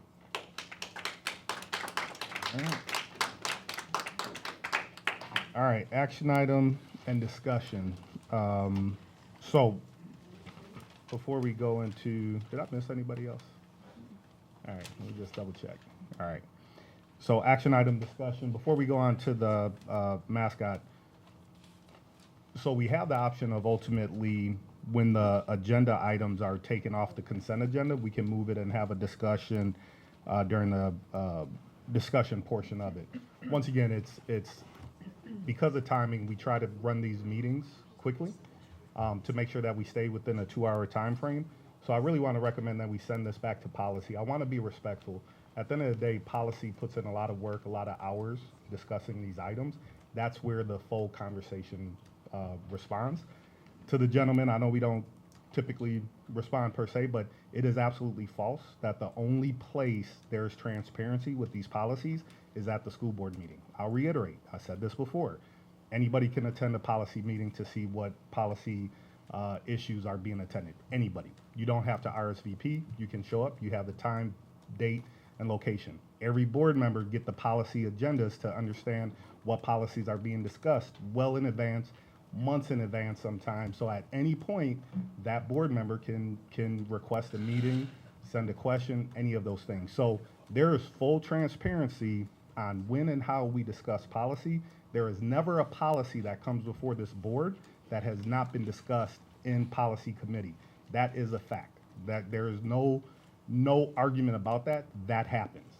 You can actually go and pull policy notes to see what policies, minutes to see when the policy was discussed at the policy committee, right? Full transparency. So, but once again, I want to be respectful. Member Picard has every right to pull it off, but we also have every right to make sure that we're respecting the work that's happening in policy.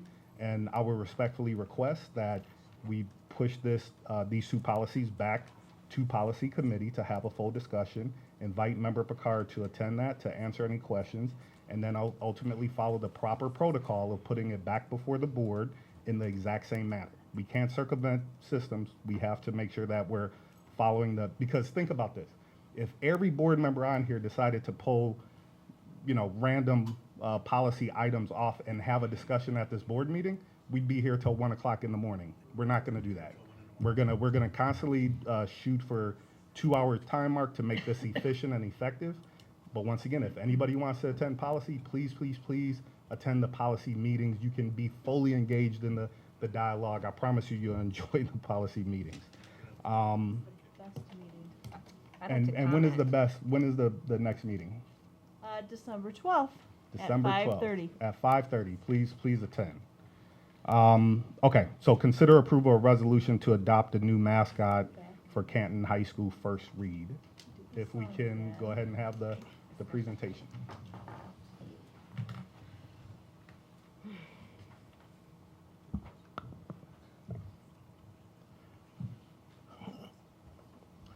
Good evening, members of the Board of Education and Administration. Tonight we'll be presenting details of the recommendation for selecting the new mascot of Canton High School. This resulted in an inclusive two-phase selection process that was conducted over the past 3 months. As background, at the July 12, 2023 board meeting, the board voted to retire the Chiefs mascot following a comprehensive review. As a result of the decision, a two-phase transition plan was implemented. Phase 1 focused solely on the respectfully retiring the current mascot. Tonight's focus is on the second phase, which is related to selecting a new mascot for the 2024-25 school year through an intentionally inclusive process that incorporated student voice. The first step of phase 2 involved the establishment of a mascot selection committee comprised of Canton High School students. Secondly, there was an open call for mascot submissions from students. All submissions were measured by a list of guidelines for appropriateness, originality, symbolism, cultural sensitivity, and alignment with the district and school's values and mission. And lastly, student voting. Only current Canton High School students and those in the 7th and 8th grades slated to attend Canton High School were eligible to vote. An open call was made to all high school students for new mascot submissions. We received 297 total submissions. The most common submissions were Chiefs or Chief-related mascots with 55 entries, which were eliminated as they did not meet the established guidelines. Other top submissions were Cardinals with 34 entries and Cobras with 31 entries. The guidelines for the new mascot focused on cultural sensitivity, originality, positive representation, alignment to the district mission of inclusion, and stakeholder input. These help shape constructive submissions.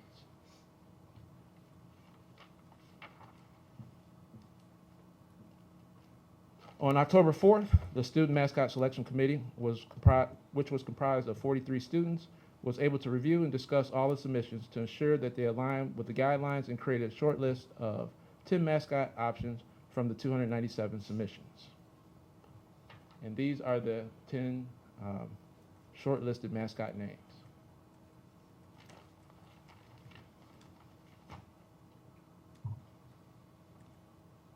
In the first week of October, students voted to narrow from the top 10 mascots down to the top 3 finalists. Over 1,100 students cast votes. Vote integrity processes were used, and ineligible votes were eliminated. The 3 selected were Cardinals, Cobras, and Coyotes.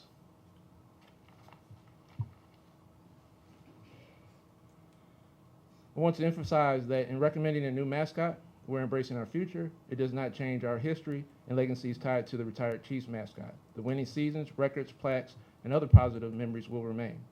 The school colors of red and white will also remain.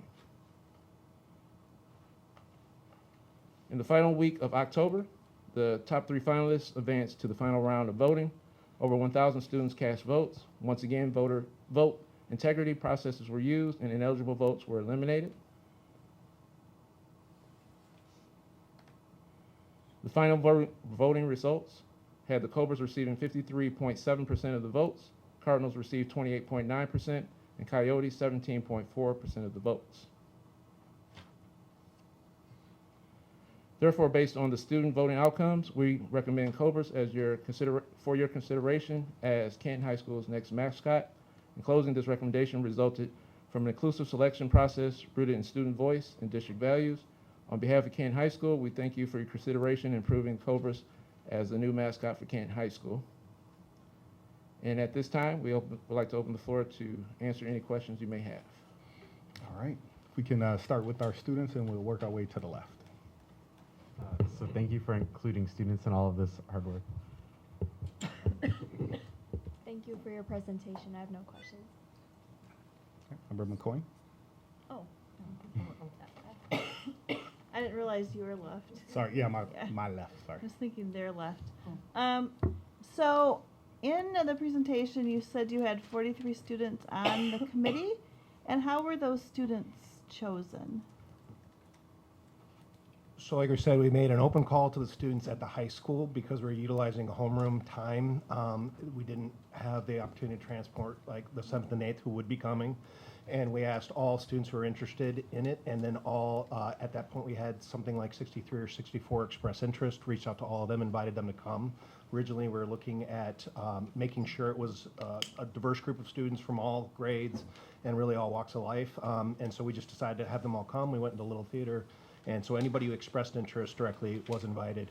To that point, we also went into classrooms and repeated the conversation and invited the junior class to come as well during a homeroom. So spent more time in front of students and trying to get input from all students. Thank you. Yep. And then, I know it's not covered there, but could you talk about what are the next steps after this? So my first understanding is that the second read, and we get to the formal adoption, and then we're really excited for the process where more student voice will be involved with the kind of design and the coming out with the rendering of that mascot and what that would be a part of. So we also have students who've submitted some drawings of all types, and so we have at this time about 30 to 40 students. I think it's just over 30 who've submitted some ideas for the art concept, and we want to involve them in the design process as well with whatever group we work with our own professionals in the district, whatever the group helps us with that final rendering, so we have input there too. And so we've invited the students to be a part of the original kind of concept as well as we go on to give feedback to what we end up with as that, whatever the iconic design is. Thank you. Yep. Member McCarr? Okay, I just wanted, sorry, forgot about this. Just kind of wanted to have a question, but also a comment that in this process, we talk about the importance, we just talked about the importance of the stakeholders for the bond and how we appreciate their vote and how we voted for the bond, and everybody, we wanted what the stakeholders had to say, and we're happy because they voted for it, but somehow we weren't happy that our district, that the stakeholders voted for to keep the Chiefs. We instead then decided we didn't want to keep the Chiefs. So, and also that the Native American group that wants all these groups gone, I just want to say again that the NCIA acknowledges that tribe schools and sport teams can work together in ways that are respectful of tribal culture and respects the right of each tribe and tribal community to decide for itself how best to protect and celebrate the heritage and make their own decisions regarding their relationships with school and university sport teams. So we did have a large amount of responses from the Native Americans that were for keeping this, and we really didn't listen to them. So, and the NCAA, whatever, would have been okay with that. My other question is, I'm sorry, that was just a comment. That I am concerned about the Cobra name and the vulgarities that are associated with it, just like we had with Coyotes. We were concerned about that, and what was originally presented for Plymouth High School, whichever that one, I can't remember what it was. What was Predators? We also had concerns with that one. Also, Cobras do not meet the policy guidelines because it does not give any significance to the district. I don't think I've ever seen a Cobra running around in nature, and And then the Cobras also, we need to be concerned that the Cobras also are seen as a religious images in Hinduism and Buddhism and other in religions. And also, I bring this up because it does, like the American Psychological Association, which was also one that determined we needed to get rid of chiefs, does say that it's not just tribal names, that it is also symbols. And just a reminder, I remember the chief lacrosse team had to get rid of their eagle feathers because it represented some spiritual significance. And so I'm just concerned about that, as does the Thunderbird at Birds, but that doesn't seem to be a concern, just the chief name. And the district, I just don't think that this vote against our stakeholders has been a good marketing skill for our dynamic plan. Our dynamic plan wants to have the stakeholders involved, and this really shows that there's no credit to our stakeholders. And I really think that we have really disserviced them. There's nothing, I mean, most of the people said that the chiefs is an honorable thing. It's not even a tribe name, so that's what I would just say. And one question, was it all just Canton High School students that did the 10 names? I know you said high school students. I was clarifying your question. It was Yes. just Canton Chiefs, okay. To clarify your question, were there only Canton students involved in the committee or the vote? Yeah, of the committee that did the 10, that picked the original 10 There were names. only Canton students involved in that. Okay, and so I just don't know the difference between feathers, cobra, symbols of religion, how that's consistent from our other decisions that have been made in the past. So your question is, you want to know the difference between a cobra and a feather? Yeah, I mean, the kids were made to take off a feather because someone was concerned about religion. I'm concerned about the cobra also having a significant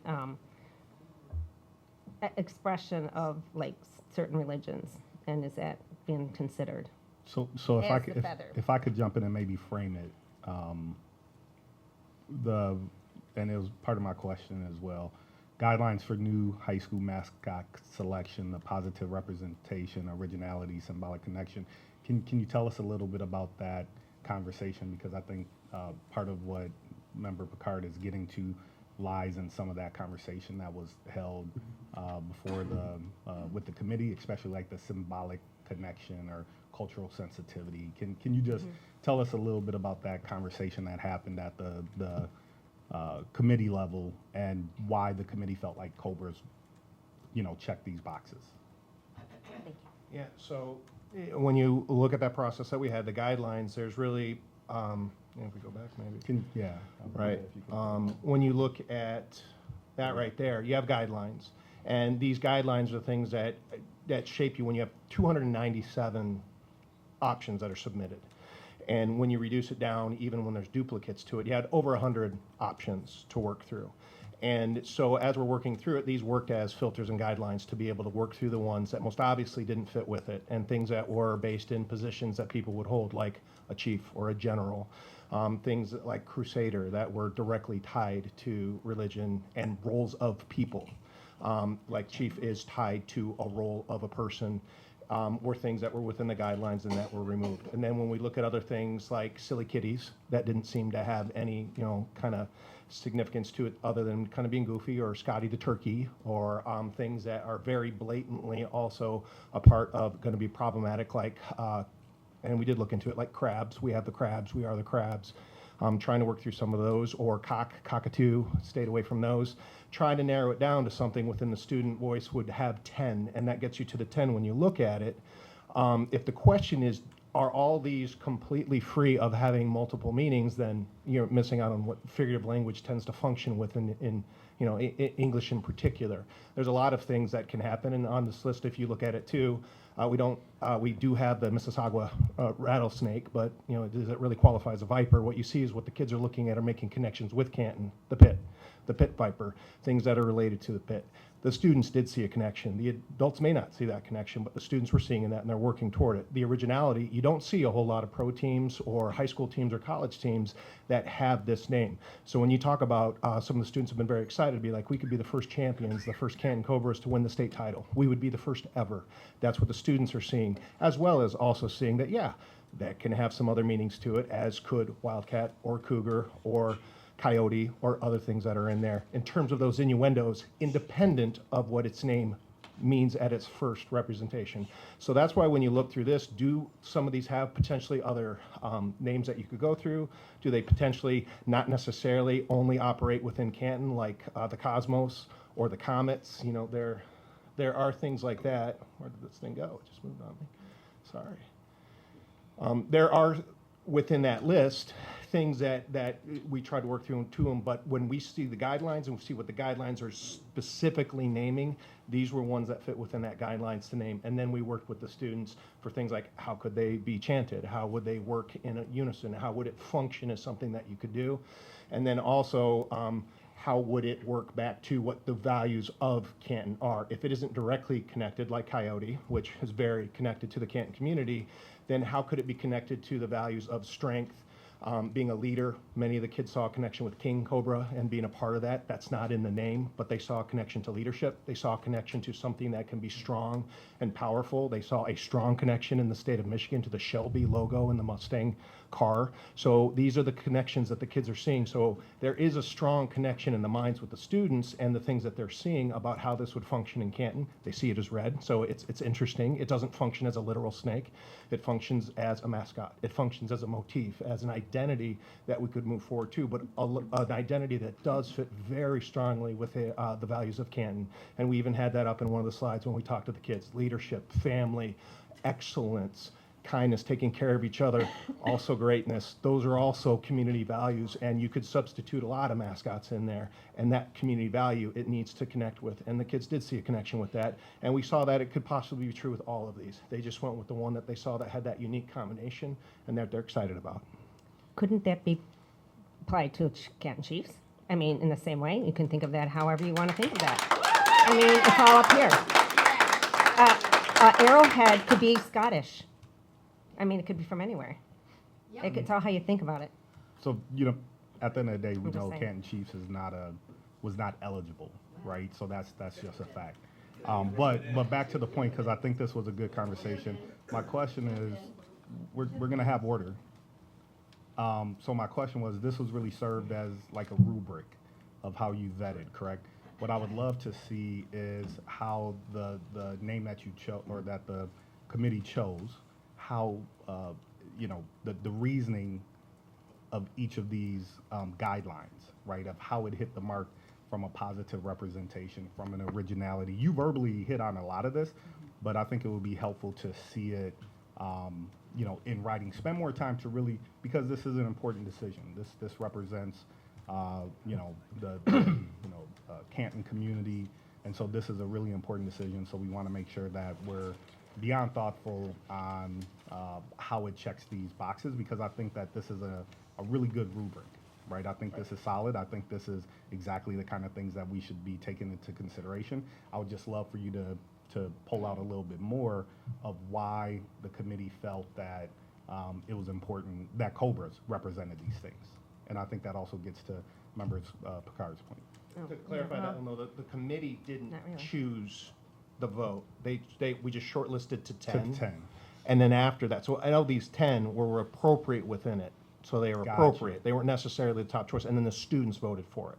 Got you. So, and what I just talked through is what we talked through with the committee, and we talked through all the 9th grade classes, 10th grade classes, invited 11th grade into homeroom to do as well, and had that very same conversation. We called it filters and anchors. And these are things like the filters show what couldn't be there, and then the anchors were those things that stayed connected to the community values and that they would be there. So that's just a point of clarity. Well, So say that again. I want to make sure I understand what you just said. So you said you did not discuss this with these guidelines with the committee? We did discuss the guidelines with the committee. The committee didn't choose Cobras. Correct. Correct. Okay. Yeah, that was my vote. But I guess my question was, did the committee then discuss each of those against this rubric, against these guidelines? Yes, that's how we went through the Correct. 10 Okay. that would Okay. fit within that, Yeah, yes. so I would just love to see kind of a summary of what some of those conversations were around there. I just want to clarify, I appreciate that because that did help clarify some stuff, but my actual question was on how is the Cobra different than like a eagle feather? I mean, that was made a big deal of, and I'm wondering why now this isn't made a big deal of. And it's kind of, when you put it in the expression of, I mean, the kids spent money on their own stickers, they had to take them off. That was crushing. It was a Native American sport, and they had to take off eagle feather because somebody said it was a religious, they're used in religious ceremonies. So I'm just making sure, because cobras and snakes are very much prominent and pictured in many different religious ceremonies, and is this going to be a problem then? And why? I mean, how is this not a problem, I guess, is what I'm asking. How is it different? How is it different? As it relates to the lacrosse team from a few years ago, they were asked to remove because of the Native American imagery. If you look in our coach's handbook, it states that clearly that cannot be used in our coach's handbook. And also those types of things have to be approved by assistant principal of athletics and activities. During that time, I think it was around maybe 2016 or so when this happened. But is the Native American lacrosse stick not a Native American symbol? Well, I think you're referring to like the origins of the game. I'm not Yeah, sure. I mean, it is. I mean, And there's been some historical things that may connected to that, but I'm saying as far as in our coach's handbook, which gives all of our regulations, it clearly states that Native American imagery cannot be used in our uniforms and things of that nature. And so Okay. that's what the reasoning why that okay, was removed. but the eagle feather belongs to everybody. An eagle is a bird for everybody, and we're not even sure they were actual eagle feathers. They were feathers, bird feathers. So I'm just saying that But so what one are we person can asking them? decide 'Cause this. I'm trying to help. I want to make sure. I'm but trying. what are we asking I'm just them? asking how this could be a problem because of a religious thing with the snakes. So I think We once have a again that goes to diverse the cultural community. sensitivity, right? Yeah, we have It- culture. right. Yeah, under the cultural sensitivity, Right. we have a very diverse population, and has this been questioned amongst those So people? if I'm understanding you would like for us to see if there's any connection to any like religious, And how that's displayed. any religious beliefs or any religious connotations with Yeah. using a cobra. Yeah. President Wilson, can I Okay. respond to that just for a moment? Sure. Coming from the Hindu religion, serpent is part of one of the Hindu gods or prophets, you could say. As long as you're not using Lord Shiva or any of the religious connotations from another culture, that would be offensive. We're talking about a cobra, like a cardinal, like a snake. We're not naming things after another religion or a culture. Well, neither was the eagle feather. It wasn't naming anything after anything. Chiefs was associated with the Native American culture, and they have repeatedly asked. And I don't want to go backwards, but I just wanted to at least put that to rest in terms of different religions that have that in their culture and religion. Yeah. Okay. So once again, if you could, look at a rubric, put together a rubric, look at those considerations, because I know from my standpoint, I'm still, I hear the recommendation, I see the recommendation, but I'm also looking at all of the top 3 votes and would love to look at those against this rubric. I think that's important to consider all 3 of them. Respect the recommendation, but also I think there's an opportunity to look at all 3 votes. Sorry, we kind of skipped you. Yeah, That's A-okay. No, that's good, robust dialogue. So I have a question around the number of votes that we had, or participants, student participants. So you mentioned, I know we went through a few rounds, right? There was the first where we collected all ideas, then there was a short listing, and then we came up with the top 3 that we saw. So I think there's a slide that says there was a total of 1,072 students who have participated in the final selection. How does that compare to the Canton High School student body as a whole, including the middle school students who will be future Canton High School students?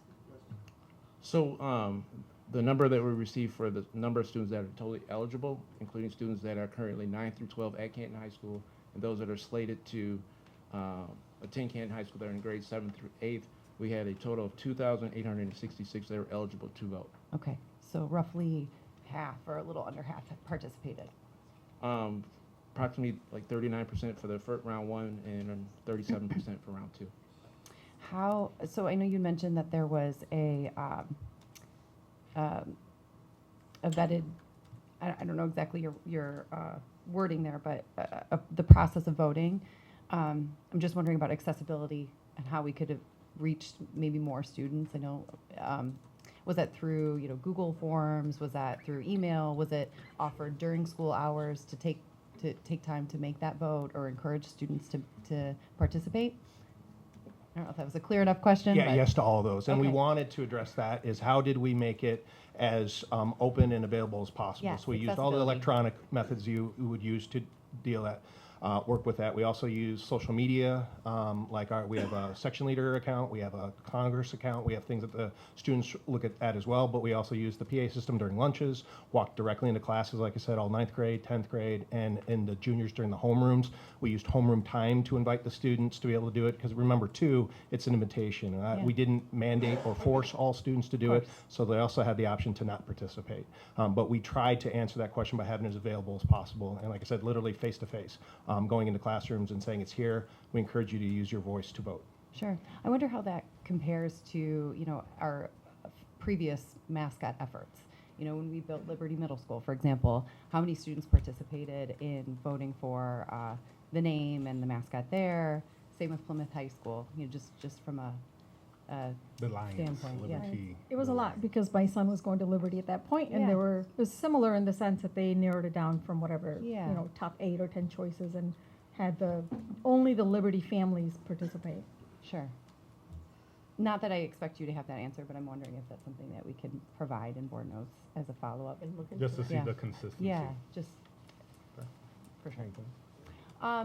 One other thing, Member McCoyne asked about next steps. And you had mentioned, now we're going to go through the logo design process. Assuming, this proceeds through the second reading and it's passed, do we have a timeline for that? So are we expecting to have that completed by the end of this school year or within the next couple months, or what's the thinking there in terms of schedule? So the next one is as the board process works through it, and like I said, I greatly appreciate that feedback, because you want to make sure, as you see the way that rubric functioned, that where we end is in a place where we saw that we had good consideration for where we got there. Knowing then that once we get to that point and we have it adopted, then that gets us to looking at what are those next steps. Because the first thing is digital media and the things that can be easily moved out and replaced at least with either the imagery or the block C for now. We have the block C as that icon that is functioning as we move through a transition period.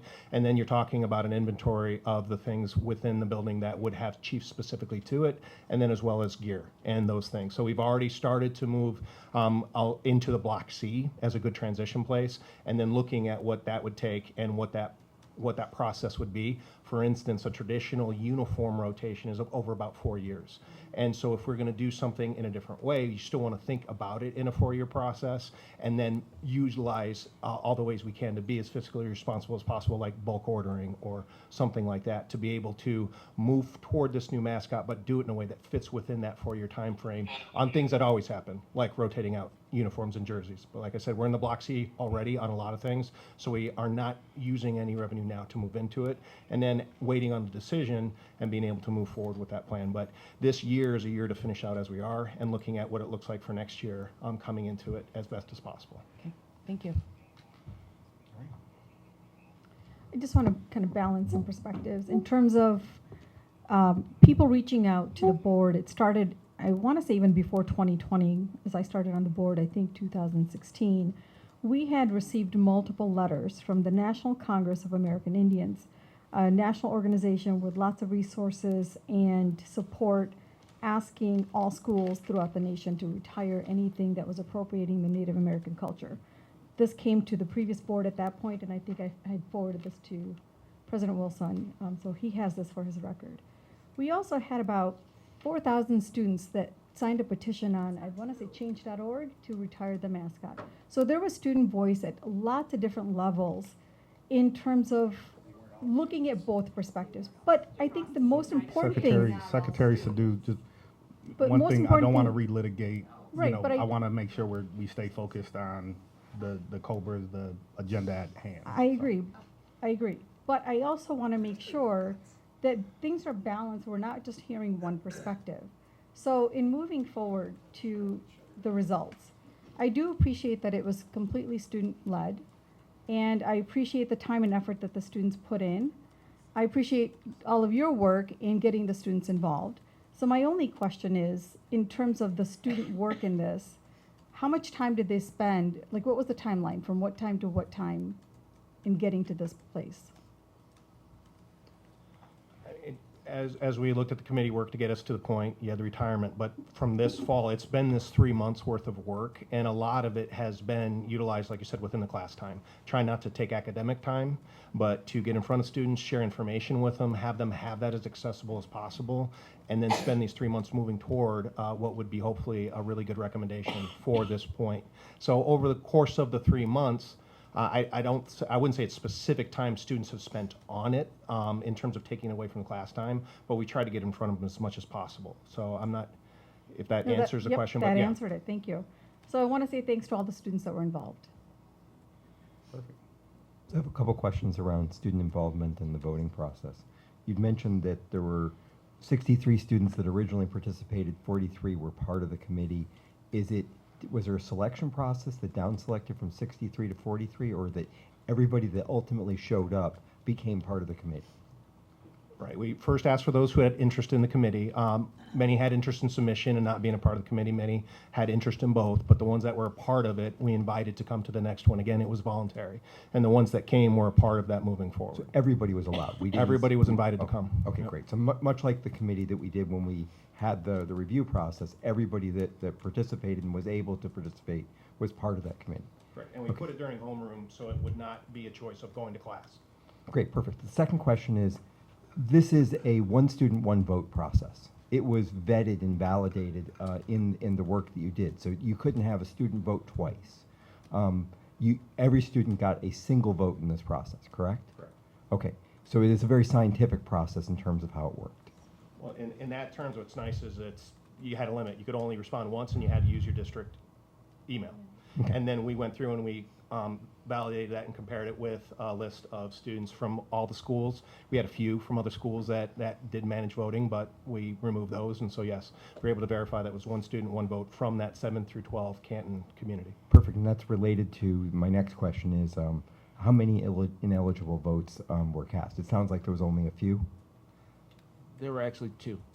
Okay, so it's a relatively small number. People were told that it was only Canton students, and so we didn't have a wide problem where other people were trying to stuff the ballot box or anything like that. No. Okay, great. So I appreciate the really diligent process that went through this. I echo President Wilson's request to, you did a fantastic job of articulating the rubric and how that applied, but having that be in a slide and be part of the presentation when we do the second vote would be helpful for us to understand that context as we go through this decision. Member Russer? I think most of my questions have been answered. I'd like to build on the question that Member Christensen asked about the rotation. So is it my understanding that there will still continue to be some gear and things like that are used after it? It's not going to be on this date we will stop using everything that is related to the Arrowhead and Chiefs logo. Specifically, I'm thinking about the uniforms and the gears and the student backpacks and all of the uniform paraphernalia that goes along with a sports team. Well, and 2 parts of that. One part is as far as the rotation, we have an established rotation with all of our athletic uniforms and things of that nature, so we'll continue with that particular piece of it. As far as like the, what happens with the uniforms that we currently have that display like the current mascot name of Chiefs right now, we will try to transition those out, looking at other possibilities of grant funding and things of that nature to help offset those things. There's a grant, it is due, I think it's around the March, April timeframe that we're going to apply for. That many schools that have gone through a similar transition has applied for and got received funds for that. So, you know, we're doing things such as, like right now with our football program, something that's been customary is a student that's on the team that's a senior may purchase a uniform. So they purchase a uniform, and then they purchase a uniform like they've done for the last few years, and then they would normally replace it with the monies that they receive from that. So, you know, looking at those particular things, some of those items are already timed for rotation, so they would automatically be rotated out anyways. A lot of our uniforms have actually gone away from having Native American imagery over the last few years anyway, so there may not necessarily be an overwhelming replacement. What about like Booster Club purchased products? As far as them replace, if it's a Booster Club purchase item, then the Booster Club would own it, and they would be able to, you know, retrieve that item, and then they would be able to do whatever it is they would like to do with those particular items, where they want to sell them to students or community members. They would have that opportunity. Okay. And then I want to thank you for bringing up the connection to the Shelby Cobra, because I know everybody is referring to the snake, but honestly, my first instinct was the Shelby Cobra, right? I wonder why. As opposed to 20-year Judy. What? 20-year Judy. And maybe that is because I like race cars. Okay. Yes, and I also want to thank you for all of the hard work to include all of the students and all of the, you know, all of the voice. I know this has been a long process, but I know that you've had a lot of student involvement in this. Yeah, I've heard from my student. I'm sure the others with high school students here have heard how aggressively you solicited votes. So I appreciate that. Yeah. From the student body. Yeah. So. All right. So my only question is around the funding. So can you guys give us an update on the funding? Often when we talk about that, it's, you know, there's a grant that we're going to apply for, et cetera, et cetera. So it comes off as this is a unfunded mandate from the school board, right? And so what is the plan? And this might be a Dr. Merritt question, but I know we've answered this before, but I just got an email. We just got an email today with the same question. So I think it's important to over communicate. What's the plan for funding the change? What happens if we don't get the grant? How much can we expect this to cost overall? You know, is that going to be a detrimental impact to our budget? So you definitely are making that decision with the understanding that grant money is not guaranteed, and you would dedicate your general fund to covering this decision that was made. When you look at what was estimated from the committee to that point, I know some people compared Okemos, for example, and they spent $400,000, but having to know the number of teams and what we've already done over the years when we've transitioned away. So if you look at home jerseys, because of MHSAA, you had to have the logo, I think, for away jerseys, but we already transitioned the home jerseys to just the kit and see without the name. So that really cuts down on cost on some of those items. When you look at things for capital improvement, you currently have, I think, approximately $700,000 in your capital improvement account for, you sold the building on, I'm going to call it Main Street, but it's not Main Street. Lily. Lily. So if you look for things such as you have an itemized or an estimation for what the floor would cost, you have 3 replications of if you just painted over here, if you did a whole logo in between, so you'd have to make those decisions, but recognizing if you don't get the funding from a grant, then that would be something that you could cover through your capital improvement cost. When we look at uniforms, those that are still existing and that would need to be replaced to remove the Chiefs logo, the idea is that you would replace items that are required uniforms. So I think the question came around booster, and if a booster or self-funded sport paid for a required uniform, then we as a district are taking responsibility. You wouldn't have the booster club pay for that. If there are things that are in addition that they said it's not required, but we want all of our kids to wear these tennis shoes, that happens in some of our teams, and parents have always traditionally bought those tennis shoes, so they would be, then, you know, that would be something that they would fund. So again, you're looking at an estimate that was provided from the committee as a range, but we know as times change, as they're initially doing this work, that could change as well. Your ultimate commitment is not that you're saying without a plan. You did commit to saying we would fund these items out of general fund, but the idea is how to best offset these items through a grant funding process. So the original projection was what? Now you're gonna get me to Remind come, me. it was 200 and something, I don't know, 213,000. And again, I know that it's estimate one in comparison to other schools, and people have come forward to say this costs this amount. It's based on, we had an itemized number of uniforms, of sports, things that actually have the logo on them versus ones that are just currently using a C, and we would not replace those throughout that process. Estimate is an estimate, and it could change. For the floor, for example, we got 3 costs, but we would still have to go out, do a bid process, and get new bids, so that could change. So again, that's why we use the word estimate, but right now, it is anticipated based on what they saw as the anticipated cost. I will say even for the turf, for example, that was to be done on the new turf, so that would already be accounted for in bond funds. We couldn't use bond funds for the replacement of the old turf, so that's something that was in the estimated cost. Right. So in essence, the board is understanding that, you know, this process is gonna cost roughly 200,000. We probably have to get a rebid, so it could be, you know, higher, but at the end of the day, you know, we're prepared to cover that out of general fund, right? Will this take away from anything academically? Will this take away anything safety? I know it's an obvious question, but I always believe in, let me get to the root of what I think I'm hearing. So what is this going to take away from our students? So there's always going to be an allocation for money in the general fund. 85% of our budget is allocated for staff. We know that. And so when we look at, there's already a budget for uniform replacements. This would be greater on this particular year based on if we were saying this is a year that Canton does all football uniforms, or, you know, Plymouth does. We wouldn't say this is a year for Plymouth in the rotation. I think it's a 4-year rotation for redoing uniforms. We wouldn't say, well, Plymouth is not going to get their uniforms this year. They would get their uniforms as well as this uniform. And so that offset. The capital improvement fund is currently a fund that we haven't had. So as people talk about around our community, our facilities, for example, those had to be decisions that have been made over time to say, if we don't have additional funds, we don't have a sinking fund in our district, we didn't have a capital improvement fund, and so, you know, if we had to fix emergency things versus what might come out of the classroom.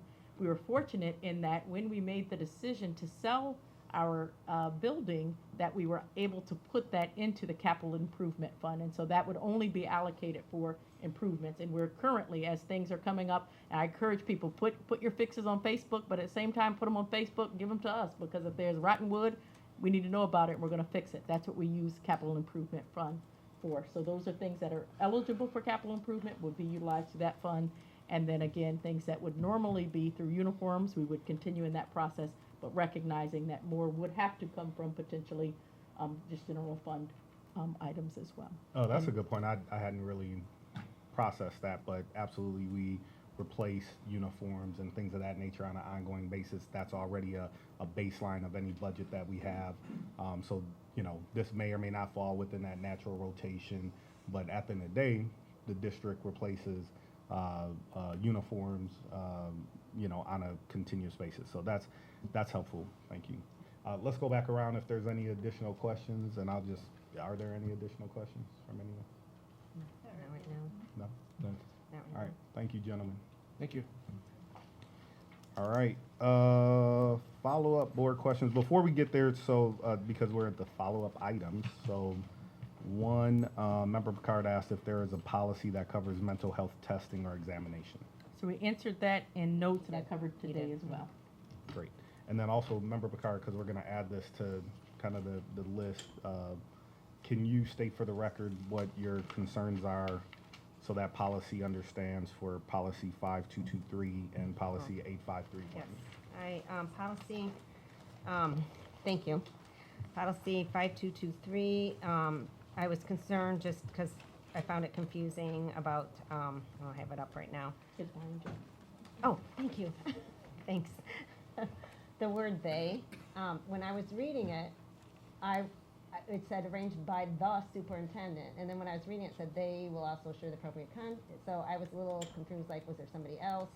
But it is just the superintendent, so I wasn't sure why she was taking off, or why the words the superintendent wasn't added instead, because they kind of imply something else, and because it's a policy, should be more specific. That was one of the things because I had to read it again. It made me. So your question is that Is it appropriate is that language? a lean to a pronoun? Is that the concern? That it's We actually had the Neola rep in there today, and he talked about in general with they're moving removing towards pronouns. is moving towards like, for example, when you say, you know, the is a superintendent, historically they would have had he initially, and then kind of had the conversation, well, currently the superintendent is not a male, and so they is in general they've moved towards a they, and so you should see that in all policies that we've been using, they've started to get updated language. So is that for pronouns usage, or is that just English language change? Neola is removing pronouns from. Neola is removing pronouns from policies whenever possible. No, he or she. Okay, well, I just wanted to have that pulled off, because if that was the case, I was going to vote no, so I just wanted that off. So then, and my question too is, so I've only pulled something off 3 times. The one thing that you had talked about that somebody questioned was because I voted no for the whole consent agenda, because I was advised not to pull that off, or we had talked about it before. So there was no transparency on why I voted no for the whole consent agenda, which I would have liked to have expressed why, but I didn't. And so it wasn't because something was pulled off the agenda that somebody had a concern. No, it So- was. I understand what you're talking about. But Yeah.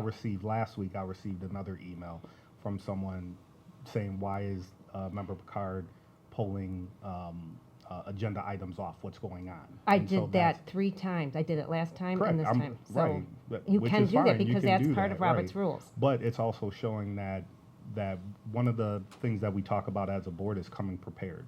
So Well, I part think of that coming one was just prepared- added at that time, and No, so I didn't we have. always talk about coming prepared. And so That is part of coming prepared. prepared is I'm paying prepared. attention to emails, agendas, making sure that we understand what's going on in policy, make sure we Exactly. understand what's going on at F&O. And if we have any questions, the best time to raise it is in policy or ahead of the time.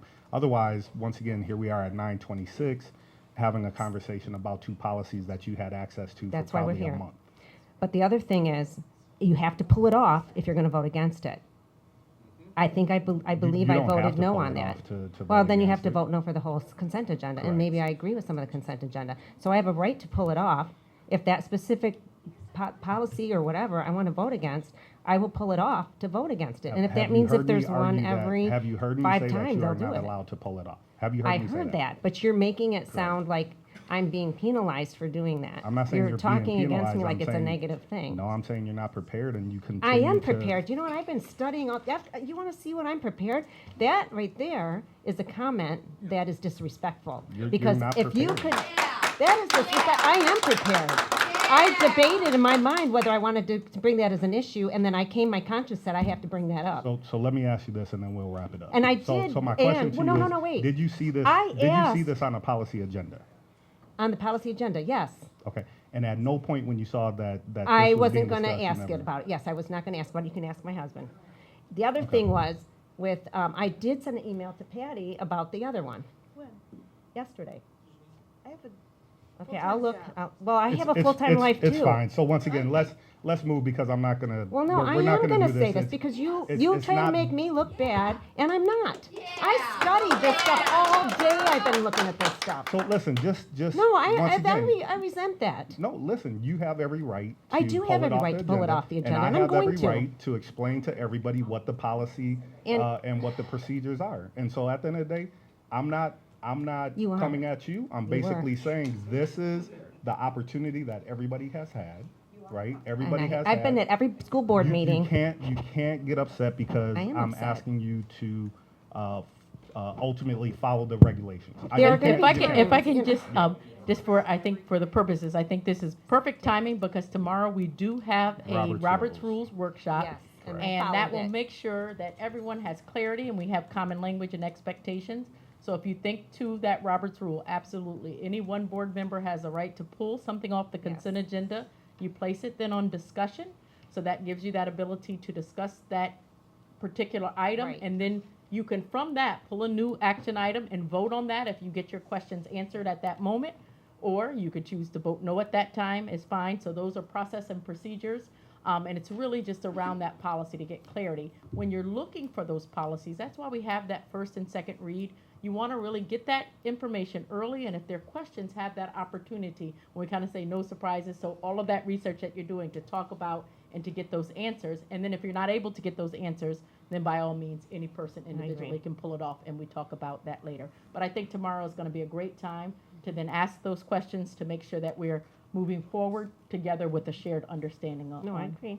I just wanted to give my side of it and to show that I do study and I do prepare. And the perception was that I wasn't prepared. I was totally prepared. And I'm prepared to even ask a lot more questions right now, but we have to cut the meeting short, so therefore, All right. go for it. You guys good? All right. So with that, we'll, Do the second policy? yeah, what Oh, was the your- second policy was, And then I would say for the 5523, are you satisfied with that and ready to move that forward based on well, that yeah, answer? but I do want to have that off as a separate thing, so that can be voted on separately. So if you're satisfied and ready to With the move answer. forward, we could pull a action item now, and you can vote as a board if your questions are answered. If you still you have Sure. more questions, If you'd like to vote, yeah, we could vote you on can it do now. that. That's Right, an option. right. If you want to That's what I was bring trying up to the do. next, I wanted to be quick and easy. 8521, talk Yeah, about those. real If we can quick discuss question it, on if you're that one. satisfied, you can vote on that tonight. Well, we could have and done then that. those can- And we could have done that if we would have just, So because I had that's a choices. learning as we're coming together. So that's So again, I just had a quick little question to clarify it, and I just wanted to know, like, for when parents have to, yes, up here. Yeah. Parents or guardians will be required to fill out relevant information to determine the student's eligibility. Is that everybody has to fill that out? Because if lunches are, I was confused on it, because That's a lunches good are question. free. That is for the federal free lunch. Currently, Michigan, the Michigan legislature has allocated the funding for lunch and breakfast in the Michigan budget, not the federal government. So when we went to, Member Sadhu and I went to the MASB conference, and the legislative liaison suggested that because federal funding is still tied to that, and because also within the district, other things are tied to that. Member Kehoe has mentioned several times, for instance, pay-to-play fees, I believe AP testing fees are all tied to that eligibility. If parents do not fill it out, then if their children are eligible for some of the other things, they may not be able to access those. And she also suggested that there is talk about streamlining the process and having everybody fill it out so that the stigma of filling out the form and turning it in disappears. Similar to offering free breakfast and lunch, the stigma of I need a free breakfast or lunch is gone when it's available for everybody. But in general, that in addition, so I think, are you asking like now, does everybody, because we have universal breakfast or lunch, have to fill that Right. out? Is The this answer being is required no. by our So what parents it to fill is this out? still encouraging those that believe that they are eligible Mm-hmm. to not think because there's universal feeding in Michigan not to fill out those forms. So it's still important for those that are eligible to submit that paperwork. So even for a school in our district that might be completely Title I eligible, so they're getting additional funding, we don't want to lose that because people think that they don't have to fill that out. So that's still applicable from a federal sense for people that yearly are applying for, to say, do they qualify for free and reduced? That doesn't change that requirement, but we definitely want to encourage people to still fill out their paperwork. So that's just for those that are looking for that aid? That's right. That would be filling That's out, right. not just That everybody? believe that they qualify, you want to continue to qualify. So if one year Okay. Michigan doesn't have universal, you still have that eligibility for that, as well as the additional funding that would come or support that would come for that eligibility. Okay, so that's why I did, because I wasn't sure with the free lunches if that was everybody. No. Okay. It's because of this. It's a state program in Michigan, Right. not a federal program. Okay, thank you. That's all I needed to know. So then I would say, with that satisfaction of your vote. answers, are we ready I to could move vote forward? for If those, So we can yes. have Diane, we can pull one, just action item and put both of those items on there, and then move forward for a motion for these two items. Well, I wanted to vote separately for both of those. So two Different. action items. If that's possible, Sure, yeah, absolutely. that helps it out. Absolutely. Absolutely. I hate to vote no for one I don't want to vote no for. So Diane, I'll ask that you give us, in order, two action item numbers based on what the last one was on the agenda, and we'll need, okay, I'm sorry, you want to do that part, the motion for? No, good. No, it's fine. So I can let's do- have what them- is the action yeah. item? Your It'll be action item? 241131 and 241132. All right, so can we, is there a motion? Can you make a motion? Yeah. I'd like to make a motion that we consider approval of policy 5223, absences for religious instruction. This would be action item 24-11-31. I'll second that. All right, all in favor say yes? Right, Yes. first and final reading. First and final. All in favor say yes? Yes. Yes. Any opposed say no? No. All right, is there a motion for policy 8531? Mr. President, I'd like to make a motion that we approve policy, excuse me, 8531, free and reduced price meals. This would be action item 24-11-32, first and final reading. Is there a second? I'll second it. All right, all in favor say yes? Yes. Yes. Any say no? All right, passes 7-0. Who was the second motion? McCoy? Kehoe made it. Keough McCoy. Kehoe McCoy. Oh, sorry. Sorry. Correct. Thank you, Diane. All right, so listen, once again, I'm gonna stand firm in this. At the end of the day, those were easy questions to answer. We could have answered them at any point in policy. We could have answered them any point in email. We didn't have to take the time to answer it here at the board meeting. It's your right to do it, but it's very inefficient. it's Way not to done run a meeting. often. That's all I have to say on I haven't done it often, so. All right. It So was a holiday. follow-up board, no questions from this At meeting. Thanksgiving. 31 Wait, no, AA grant funding. I do. She had a question. Yes, from Liz and Kurt's presentation, I had asked for data on the resources that were used on that list, which are resources being currently used and how many students we're servicing, and then which are the programs that are going to be purchased with the new grant funds. And then And you had we both have the same ask. And then the related question on that is, are we servicing all the need? Is there an unmet need as part of those programs and activities if you had additional funding? Yeah. And then I asked her about women minority-owned updates from the construction team. Yeah, so the ask was, we are providing the minority and women, as well as union and non-union, in every bid packet that we see come through. That data is in the database, But so we'll get accumulation, we'll so get your, there- re- yeah. we'll work to get a report on that on a broad basis. Perfect. And then we asked for the rubric for the mascot. We asked for the, Written. the Written. written, yeah. Right. And then I had asked for a comparison to the other logo and mascot implementation from, how much student involvement was in In Liberty. and in the Wildcats, the Plymouth selection. I don't know what that is. Yeah. I guarantee you I got Liberty because we were here on that Okay, one, but we'll that's look for fine. If we- Wildcats. That was If we have it, that's fine. early 2000. Yeah, just curious, just as a comparison. Okay. It's a long If we time can ago. pull it.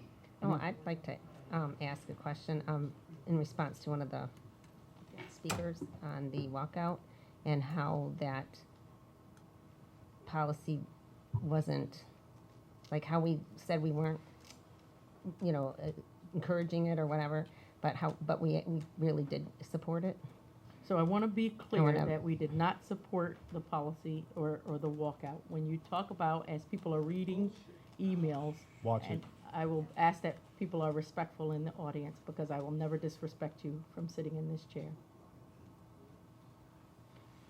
Again, in terms of the policy, students do not leave their First Amendment rights at the door. We have case law around that. So we have policy that would prohibit a walkout. We have the guidelines to implement that policy that require our administrators to meet with, if they are notified in advance that students could be considering a walkout or planning a walkout, to meet with the students, to let them know the rules, the policies, the code of conducts that are around, what are the consequences that are involved. What law would say is if a student walks out, if they exercise their First Amendment rights, the consequence that you give that student cannot be greater than a consequence that you would give them if they weren't doing their First Amendment rights. So say I just decided to skip, what would that consequence be? That's an unexcused absence. They're not able to make up the work of when they were to But walk maybe out. they're protesting being in class. Can we please Oh, let- no, I was just Okay, asking a question so while she had what, it. what our policy would say is that is prohibited. If we have notice of a student-led, we are required then to work with the students to try to make sure that they're clear about what the policy is, what the consequences that are involved in, and really help them to think about other ways that they can exercise their First Amendment rights. Is this something that you can do outside of the school day? Is that something that you can do in your community? This is why we wouldn't do this. Now, at the same time, if a student or a group of students goes forward as 500 students or adults in that building with 6,000 students, we are not going to be able to change the doors. We're not going to put our hands on students and prevent them from walking out. We have in our guidelines, if a student, when we look at the walking out, I think somebody referenced you let them back in the building, where you say, if you're walking out, our building's open every 55 minutes. And so if you had 6,000 kids that are going to walk out that time period, then we would not let them back in to disrupt. The idea is, how do you disrupt the school environment we're preventing? The instructions to adults are, you continue to teach. I don't care if every student walks out, but one student is left in that room. You continue to teach, because if a student made that choice to walk out, that is against rules, and education will still continue. They will not get credit for any work that they missed. When that door reopened, there is actually in our administrative guideline, it's language around what do you say to students at that time? You are to return to this building. If somebody doesn't return to that building, again, that's disruptive, that's insubordination. That is an additional consequence that would be given. If there is something that takes place that is a violation outside of their First Amendment right, in terms of that walking out, there could be additional consequences. So as I sent a letter that talked about some disrespectful and inappropriate behavior that happened from some students, then those students had to be addressed according to the code of conduct. As people are writing or whatever they're reading, if they're saying thank you for facilitating, having a conversation about the guidelines of policy, trying to discourage how people interpret that, you're reading out of context, but the administrators were absolutely doing what is required of them in that administrative guideline. Ultimately, however, our number one priority is safety of students. So if students in a student-led, student-organized event walk out of that building, we are morally required to try to make sure that we return every child home to their parent at the end of that day. So the building administrator mobilizes around how do we make sure we utilize that resources, if we're saying what resources, in terms of keeping our kids safe. Staff, you remain in your class, you continue to teach. If there is a staff member that does not have a class, they may be asked to come out and be there for supervision. We work with our SROs, our local law enforcement is there. People ask that question around, why are you not communicating in advance? That is purely a security rationale behind that. Because as much as information is on social media, if you're saying the potential for 6,000 kids in the middle of a football field, that could put a target on students' back. Up to that last minute, you don't know whether or not they're going to walk out, but you're prepared if they do to have a safety plan in place so that we can return every student home safely to that parent. And so that is not utilizing additional resources. Again, it's our administrative team. It is maybe our security team, law enforcement partners, and someone's interpretation of that facilitating by having that conversation is not a facilitation. It is an implementation of the guidelines that we have in place to ensure safety and security. And that is the basis of what is going on. So has that answered? Well, it still seems as if we're supplying resources. I mean, they got to go on the football field, and how it's the truancy. The football field is not locked during the day. The football field actually has the wall that is open. The gate is not there. And so you have football field that is utilized for gym, for things along those natures. The administrative team is aware where the students were going. So that is knowledge of where the student is going, but that's not saying we're going to host this or we're going to support or provide that space for you to be in there. And so again, as students still seem sit provided. down and then they share, that word supervise is a safety plan. Yeah, So the thing I want to underscore is that the thing that I hear often is you should have stopped the students. Once again, if a group of students get up and start to walk out of the class, no teacher should put their hands on that student. I guarantee you there will be an issue if you put your hands on my child as they're trying to walk out, right? There will be a problem, and there will be lawsuits, right, across the district, Yeah. right? If our teachers and security started to physically restrain students. So common sense says that you keep them protected, safe, right? And although you're not aiding them, you're not providing them with the resources, it's still understanding that I much rather, have students congregating on the football field versus in neighborhoods around the school or anywhere else. I think that's a safety issue. We can better control the visual of it. And so once again, it's not our educators are not trained to physically restrain students. Our SROs are not allowed to physically restrain students for doing something like getting up. And if that's your answer to that's how you stop students, by physically restraining them, that's just a fundamental disagreement. And and I would encourage all to read just the law around Tinker and Des Moines. That is, we cannot, again, students do not leave their First Amendment rights at the door when they get to the schoolhouse. Now, staff, we can direct all day long that you cannot participate, you cannot go here, you cannot do that, and there could be consequences. For students, we encourage, but we cannot force a student to remain in that building. But how is that with minors, where they're under the jurisdiction of the school? Parents are expecting them to be, and the other thing is, how is that fair to a student group that might want to go play soccer during an hour on the football field and they just want to go play because they're protesting school? I mean, where do we draw the line on it? I guess I mean, that's the First Amendment, right? Otherwise, it's truancy. Truancy, they were committing, so you can commit truancy as long as you go out there with a flag and say you're supporting something. So the answer is consistent with, if a student were to say, I'm protesting the example that you gave and went outside, that's the same situation would be applied.